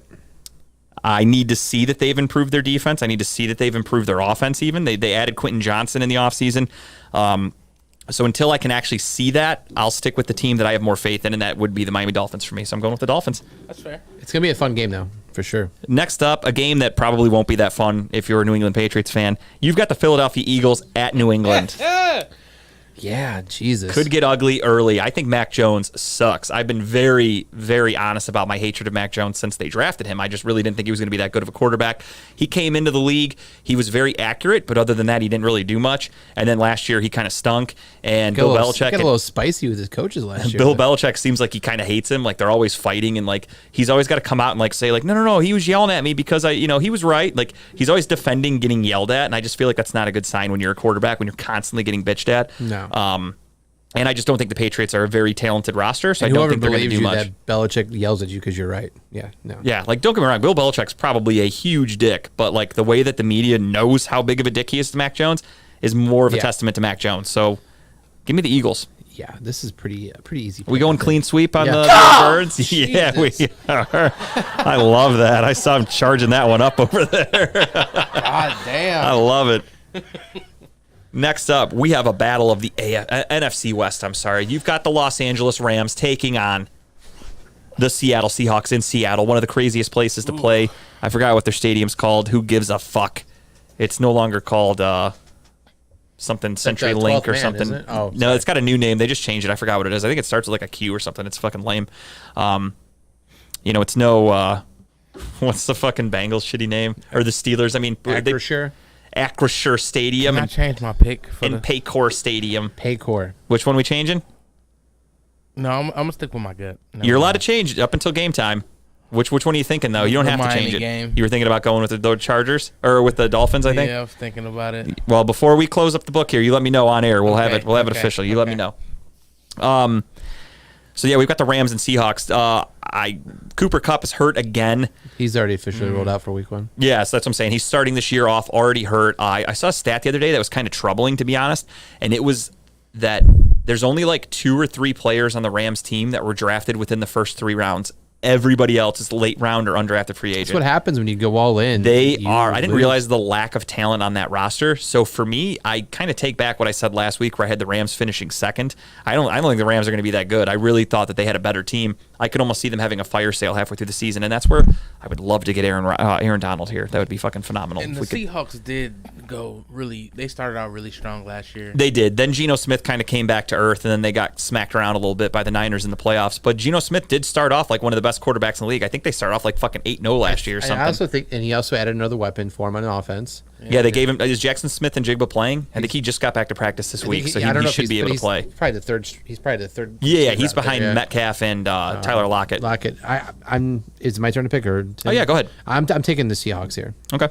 Yeah, I'm with you though. I was debating the Rams just because it's the Rams, and maybe they go out there and I need to see the Rams do something because you've had Matthew Stafford who's been injured for the last year. Old man Stafford. You had Cooper Kupp who missed most of last year and is already off to not a great start. Who's the second receiver on that team? Is it Woods? Yeah, I think it's Robert Woods. I could be mistaken. Is he healthy again this year? Couldn't tell you. Okay. Couldn't tell you. No idea. I just know that they're not a very good team. So. What do you got, Tim? What's up, Adam? Hey, what's up, Adam? I'm sorry, I was over here, Justin. What's the teams? Seattle against the Rams. Oh, Seattle. Yeah, clean sweep for the Birds again. What are you adjusting over there? His big old dick. I'm the MVP-ness. Tim is the MVP-ness of talking about balls. Sunday night football, we've got... Don't think anybody's disagreeing. Yeah, no, I mean, hey, I'm honest here, boys. That's the one thing you get out of this show is honesty. You've got the Dallas Cowboys at the New York Giants. Sunday night football, battle of the NFC East. Do you believe in the Cowboys? Do you believe in the Giants? Let's have Tim start us off here. It's tough. This is a tough one. This, to me, is the toughest pick. Give me the Giants. Ooh, all right. The Cowboys, you always want to, not always want to root for. I'm not saying, there's a whole bunch of Cowboy fans in here, but growing up, my grandfather, he was a big Cowboys fan. So, I always kind of want to see them do well, but they always let me down. It's mostly in the playoffs, though. Week 1, I think they're going to come out hot. I'll give my pick now. I don't trust Danny Dimes. I don't trust... you had Saquon Barkley with the issues of him wanting a contract. There's some disgruntled employees in New York. I don't think their defense is that great. The Cowboys usually start off kind of hot, and I think the Cowboys' defense is really good. So give me the Cowboys in this game. I think they're going to create some havoc on defense, and that's going to keep them in the game no matter how good or bad Dak plays. You've got CeeDee Lamb. You added Brandon Cooks. You have Tony Pollard as your starting running back. They have a pretty damn good team down there. So give me the Cowboys. It's a good pick, but give me the Giants. Fuck the Cowboys. That's where I pull away apparently in the picks. Yeah, you thought that last year. It didn't work out so. Monday Night Football. You've got the Buffalo Bills against the New York Jets. Aaron Rodgers making his debut in a regular season game for the New York Jets. This could be a really good game. Could be. Or absolutely. It could be a fucking blowout. I'll let I think Tim went first last time. Okay. Yeah, so let's go, I'll Kyle. Give me the Bills. Yeah. Kyle going Buffalo. Yeah. Tim? Closer blowout. It's definitely the Bills winning. Give me Buff. And let's go clean sweep for Buffalo. I think same thing. I think Buffalo wins by less than a touchdown, but I do like the Bills. I just think they're a more polished team. Von Miller is not playing though. That's huge for the Jets because the Jets' offensive line stinks, and I think Aaron Rodgers is going to have trouble staying healthy this year, in my opinion, because of his age and he doesn't have the mobility. What's it say? Nobody circles the wagon. There it is. Than the Buffalo Bills. Yeah, I mean, I like the Buffalo Bills. You never know with them, though. They're always a projected good team. They got Josh Allen. You expect him to take that next step, which I'm going for. Is this a primetime game? Monday Night Football, yeah. Over, under, how many players die in the field? I'm going to go with, give me the under this time. I'm proud of you for not killing anybody. It is DeMar Hamlin on the team. I didn't even think about that. I'm proud of you for Could you imagine the first hit he takes and he's laid out again? Like, oh, no. Do we have a third clone back there? They got him on par, on fucking retainer, dude. Look at Joe Biden. You think that's the same Joe Biden? Oh, my God. Come on, that ain't the same Joe Biden. Oh, he fell down again. Get the other one out. Now, that will get us to the main pick, the Browns versus the Bengals. The Browns have the Bengals number with Joe Burrow. Crazy fact, but they really do. He's 1-4, I believe, against the Browns in his career. And that's not great. That's kind of embarrassing, if I'm being honest. You know, I said it all off season. I won't go into too much detail because I need to see this team play. So I don't have a lot for you for the preview. There's some things that I wrote down. Joe Burrow took no snaps in the preseason. There's a guy who is deep into analytics who posted about how quarterbacks that don't take a single snap in the preseason usually underperform greatly in week one. Their team they hit the under for their overall points. Like 90% of the time, they score like I think 5 points less than what their average or expected to score that week because of the no snaps. It really affects the offense. However, you can flip that back. Nick Chubb and Myles Garrett did not take snaps in the preseason. Not a quarterback though, totally different position. So again, take it with a grain of salt, however you want to look at it. What do we got? Charmin Soft Ward going to play. I don't know. I mean, I can't really fault a guy for getting concussions. If he was constantly out for like hamstrings and stuff like that, I get it. But a concussion's out of your hands. If you get hit in the head and the team doctors pull you out, there's nothing you can do. So I won't call a dude soft for getting concussions. That's just unfortunate. Talk about luck. Somebody who's had Burrow's number. Ward has. Yeah. The good thing is Ward did come back to practice today, but he hasn't been officially cleared out of concussion protocol. To clear the protocol. And that's the thing is, again, he's ready to play, but the doctors have to deem him cleared, and that's the tough part. So it's not his fault that he's not playing. He needs to practice on Friday. If he doesn't practice Friday, he won't play on Sunday. That's usually just how the NFL works. Yep. So Friday is the tell-all day. If he doesn't get cleared tomorrow or Friday, he's not playing, unfortunately. But we would love to see him out there. I think we need him out there. But yeah, I have that. I have, is Ward going to play? Myles Garrett, Nick Chubb did not take any snaps. And if it's a close game down to the wire, do you trust Dustin Hopkins as your kicker now that we don't have Cade York? Did you not see him hitting kicks in the stadium last week? I saw it. Of course we trust him. I saw Cade York hit a bunch of fucking kicks on camera, too. We trust every kicker who makes practice kicks. I miss you, Cade. Miss you already, buddy. No, I'm just kidding, though. I am worried, though. I mean, if the game comes down to a field goal and you've got this new dude out there who got cut, basically. I mean, essentially, if we didn't trade for him with the Chargers, they were going to cut him. Like, that's the only reason we got him. They were keeping Dicker the kicker in Los Angeles. They were not keeping Dustin Hopkins. So they were like, all right, we'll trade him to you. I've said it all along. You've got this Browns team who, this is the best roster I've ever seen. This is the best roster we're probably ever going to see in our lifetime, unless, another 10 plus years from now. You never know. This is what we built for. We've broke down and built up to. This team is built to win a championship. This is no more. There's no more fucking around. There's no more, hey, I hope they can do this. Imagine how quiet the crowd would be. They hold their breath for a game-winning field goal. Dude, it'd be fucking back to my prison days. Clenched butthole. Let me tell you that, dude. Fucking air wouldn't be able to pass through. I'd have that thing so tight. But yeah, so this team needs to win a Super Bowl. The Bengals are a team that consistently represents the AFC in the AFC Championship game. They are a damn good team. They've been to a Super Bowl in the last few years.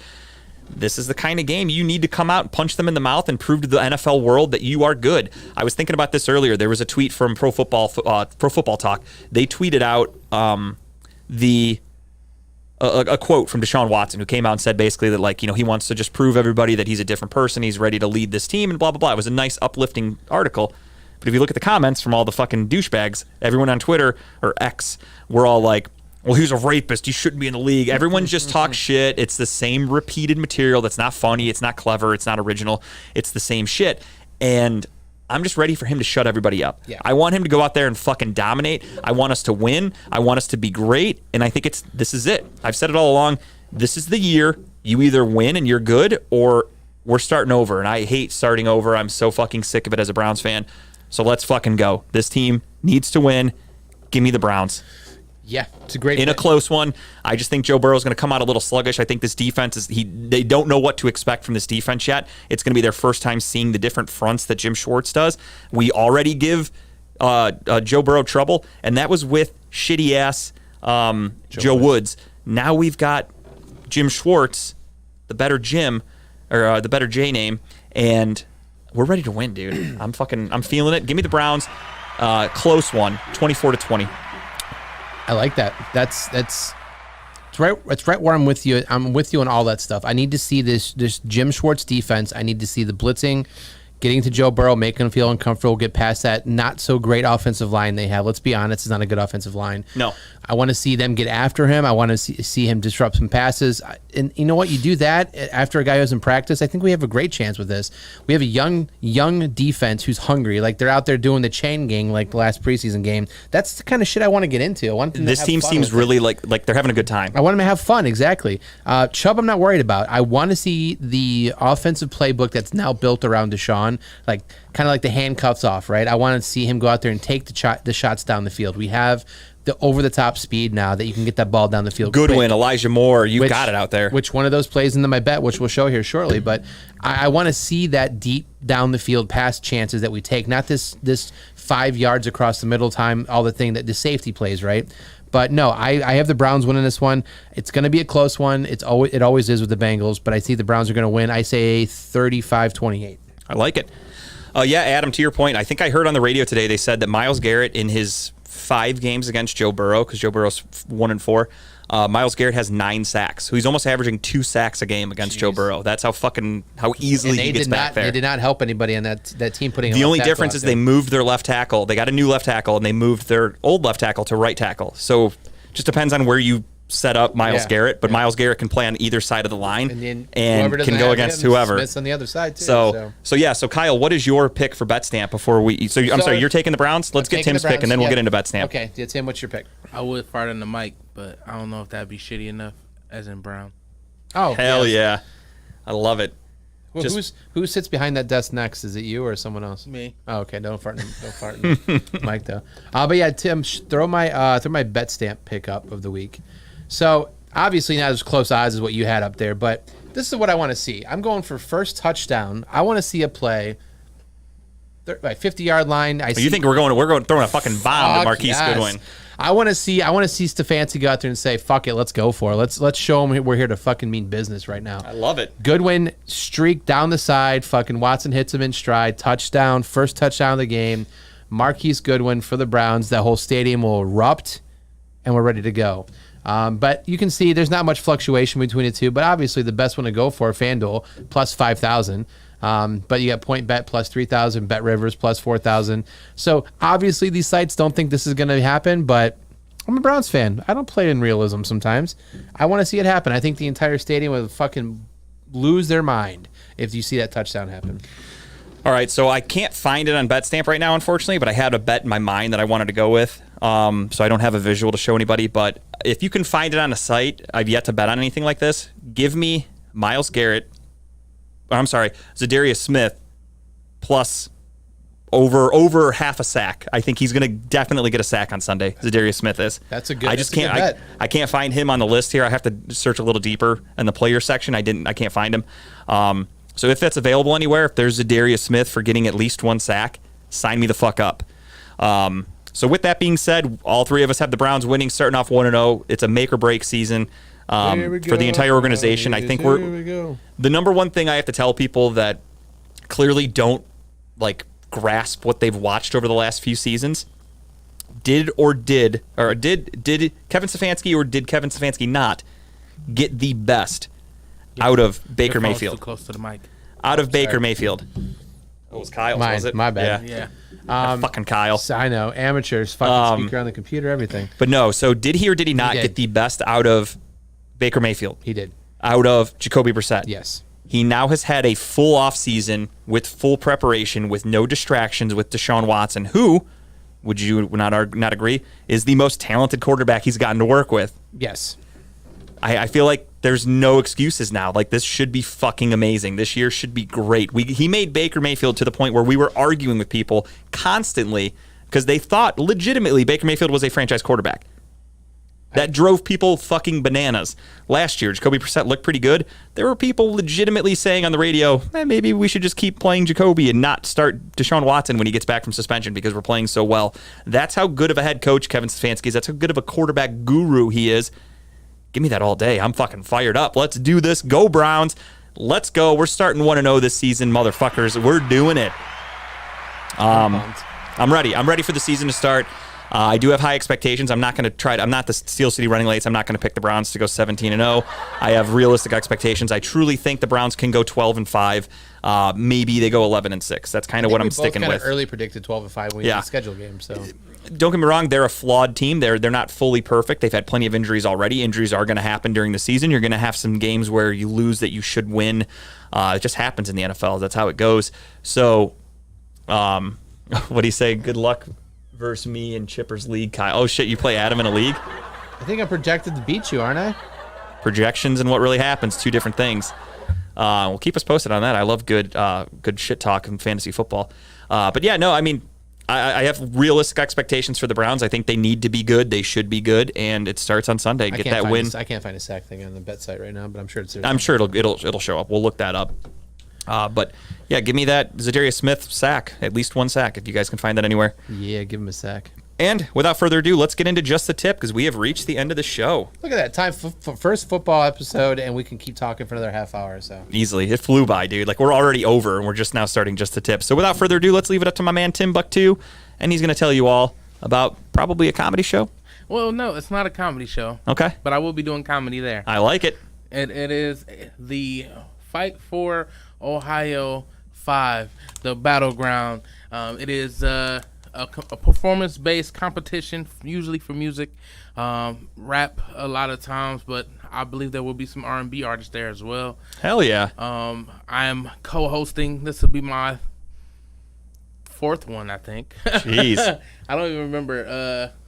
I think this is my third one. Yeah, this is my third one. So this is that show where that one woman is like 3-0, right? Yeah, she's she's defending her crown again? Yes. No so shit. Let me see. I forgot her name. I'm sorry. Yeah, so she won she's 3-0 now, and she doesn't lose. No, she doesn't. But I will say, last time she did take a chink in her armor. The first two she won unanimously. Nobody voted against her. But this last one, she had one vote against her. Okay, hey.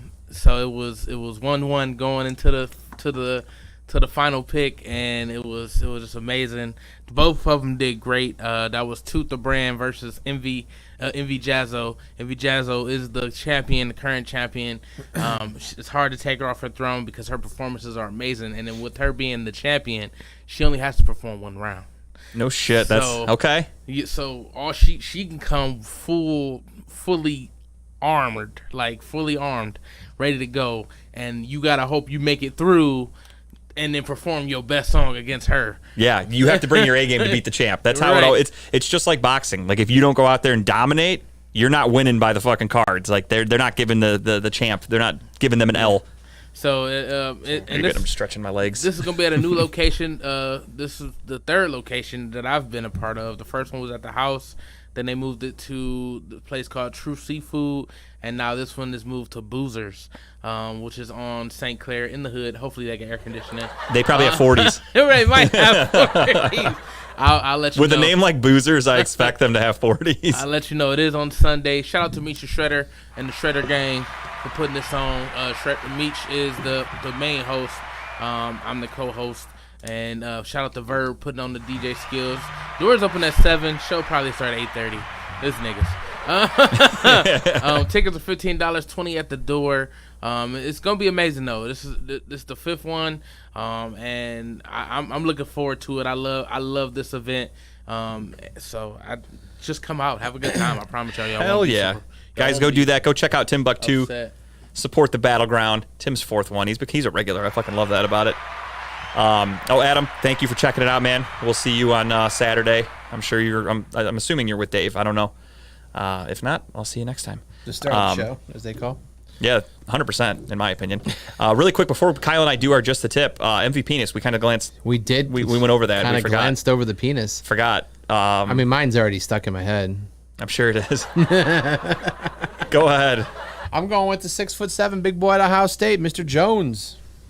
I feel like he's got a baby dick. You think so? Yeah, I don't know why. Man. I just feel like he's not. He doesn't have. He's got a hog for days. I am going with Elijah Moore. The swagger that dude has, he's probably got a fucking great hog. It's like beautiful. It's probably he like puts Vaseline on it, but not for like jacking off or anything, just to keep it moist and like make it look good. It's always museum ready. You know what I mean? That's how I feel. And I'm going with Elijah Moore. It was between him and Cedric Tillman. Cedric Tillman's a big dude, but I don't know, something about Elijah Moore and that swagger that he has. He is my MVP-ness for the Cleveland Browns in the 2023 season. Tim, shit. do you want to pick one? Breaking Yeah. news. You're more than welcome. Actually, I saw that yesterday. I saw he was on life support. I didn't know he officially died, though. He did. Mike Williams, the old wide receiver. Oh, wow. He played for the Bills and the Buccaneers. He was on life support. I saw that earlier today, and then apparently he just passed. So thoughts and prayers to Mike Williams. I didn't even get a chance to look into it. But I'm sorry, Tim. Sorry to interrupt MVP-ness with real true stories Sorry. about death. Gruesome shit. We got more serious shit to talk about right here. I'm gonna give it to Deshaun Watson. Never do you make it through court. That's true. Allegedly. That's true.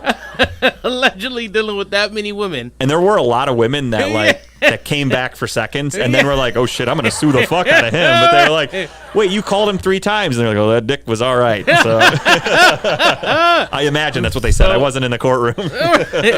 So I'm gonna have to go with. I respect the pick. D-Dub. I respect that pick. Probably the confidence in the man just to pull the towel off and be like, I mean, do you? That's not why wanna- they were like, Do you not want to touch it? see, that's the thing is they acted like he brought a little tiny hand towel, but he probably brought a beach towel, but he just has a huge ass dick, so it looks short on him. So they're like, Deshaun, did you bring a little tiny towel? And he pulls out like this fucking 6 foot long one. He's like, does this look small to you, Your Honor? This is the one I use. My dick's just huge. And didn't he have a female judge too in most of those cases? Yeah. Sue Robinson, dude. She probably called him after. If the dick don't fit, you must acquit. He only got 8 games for that? Yeah, No, 11. 11 games. It was Sorry, fucking- 11. he had to lot. show the picture to Roger Goodell too to make sure that he wasn't lying about it. 11 inches. Yeah, at first he only got like 6 games, and then that's when Goodell saw the picture of his dick, and he was like, oh my God, that guy's got everything going for him. Suspend him even longer. 11 inches long, 6 inches wide. You get a game for every inch, Deshaun. So Roger Goodell just pulls out a tape measure, and he's like, sorry, buddy, this is not going to go well for you. Oh man. What a transition this is gonna be then. Yeah, Sue Robinson measured him soft. That's why he only got 6 at first. Kyle, sorry. Just a tip for Kyle. It's the hell of a transition from dick talk to history talk. So Dicks have always been a part of history. it's very true. None more than in this book about our lovely patriots, founding fathers of our nation. So there's a series that Bill O'Reilly does. It's a set of books. It's called Legends and Lies. It goes through different eras. It goes through the Patriots. It goes through the Wild West. It goes through like the World War II. It basically talks about everyone that you know, like big names and their stories and like what's true and what's not true. Like what's a fib, what's not a fib. You know, some of the big legends and stuff like that. It's like Mythbusters, essentially. Yeah, I mean, it goes through like, you know, George Washington crossing Delaware. He did, but it wasn't like in the way that people probably think. Or Paul Revere. Paul Revere wasn't the only one that rode the horse to let people know the British were there. There was 8 other people that no one talks about, you know. So stuff like that. So this is one of like 4 books he has. I just finished it. Really good. I mean, I've been on a huge history kick lately. I don't know why, just reading all about this stuff. You turn 40 and you're like, I need to learn about my childhood. I feel old as shit. But yeah, no, so it's really good. The next one I'm going to read is probably the Wild West. You know, go through like Elliot Ness, and not Elliot Ness, but Wild Bill and stuff like that. Yeah, Wyatt Earp. Wyatt Earp. And see what that's about, Billy the Kid, stuff like that. So this is really good if you're into history. Give it a read. It's not a long book, but it's some pretty good stories, and it's nice. They actually have everything that you could reference if you want to. If you read a part, it actually tells you where he sourced it from. So it's not like he's just making it up himself. So it's worth a check out if you liked history. Give it a read. Definitely. I haven't been able to read in a while. I've been really fucking busy, so I want to get back into books ASAP. But because I haven't been able to read, I've been binging television while I clean and do stuff around my house. So for me, my tip this week is Quarterback, the documentary series on Netflix that followed Kirk Cousins, Patrick Mahomes, and am I on this camera in front of me? Yep. Patrick Mahomes, Kirk Cousins and Marcus Mariota, of all people. That third one fucking stunk. Marcus Mariota was not interesting. He was not fun to watch. He's not a good quarterback, so you got to basically watch him start the season. They won a few games they shouldn't win, and then he got benched because he's not a good quarterback. And then if you guys remember what happened with him last year, when he got benched, he opted to then get a knee surgery, left the team, and that was the end of him on the show quarterback because they had nothing to film other than him just getting knee surgery and having a baby. Kirk Cousins is boring as fuck. He is the nerdiest quarterback you're ever going to meet. He got that dog in him. Dude, you got to watch this. I'm telling you, a hot dog in him. You watch this. It's just not like he sucks. His wife's fine looking. It's just he's so fucking dorky. Even hearing him like trying to talk with his teammates, you're just like, how the fuck? There's no way this guy like gets across to his teammates. He's like someone who does your taxes, but he goes 100%. So definitely check out Quarterback, though. It is a great documentary. The Patrick Mahomes behind the scenes stuff is really cool. You do then get to double down on how much of a douchebag his brother is, because his brother does suck. And his brother is in the show a little bit, doesn't really talk much, but you see him, and just seeing him irritates me because he is annoying as fuck. Well, it makes me not like his wife anymore because she's annoying as fuck too. She is, but then you also see the cool side of her, how she just supports the fuck out of her husband, how she's just cheering like a normal fan. Like, she's pissed off when they lose. Like, she seems like she's fun. They have a baby mid-season. He wins the Super Bowl. You get to see all this shit. They do a great job documenting the entire situation. They're mic'd up on the field. The footage they get is great. It's a real shame that Peyton Manning is one of the producers behind this, and they're having trouble finding 3 more quarterbacks for this season. And that's a damn shame, in my opinion. The show's really fucking cool. They're basically trying like 1 or 2 confirmed right now. Yeah, they're trying to get another one, and Peyton said basically, like, I saw an interview with him. He said like a couple days ago they had 3 guys in one day straight up say nope. And he's like, you got to just take it on the chin, and you don't want to keep hounding people, so you have to just accept it. But he's like, it stinks because they're all worried that it's going to be a distraction and fuck up their season. And he's like, and we're trying to tell these guys, Patrick Mahomes literally won a Super Bowl with our camera crew following him, so it can't be that big of a distraction. Right. So right. I hope we get 3 good quarterbacks. I'd be really upset if it's 3 bums because, I mean, you took a dude who won the MVP, won the Super Bowl, arguably one of the greatest quarterbacks of all time, only in a few years in his NFL career. You've got a bum in Marcus Mariota, and then you've got a middle, average Joe Kirk Cousins, which was really cool to see also, because you got to see behind the scenes with the Vikings, shit like that. Just overall, a really good show. Can't recommend it enough. Check it out. It's only 8 episodes. It's really cool. So check out Quarterback. I was trying to fix it. Oh, no, you're good. Kyle was looking at the door. It had me worried. I heard something like pounding outside. Oh. Those dudes in prison waiting for you. Yeah, and they're calling my name. But yeah, that's it for my tip. Check out Quarterback on Netflix. And with that being said, we have reached the end of the show. Everybody good? Anything else? No, hell of a show. Let's go NFL season. All right, everyone. On behalf of everybody here at Talking About Balls, Cleveland, that was for you. Thank you for watching, everybody. See you next week. Go Browns.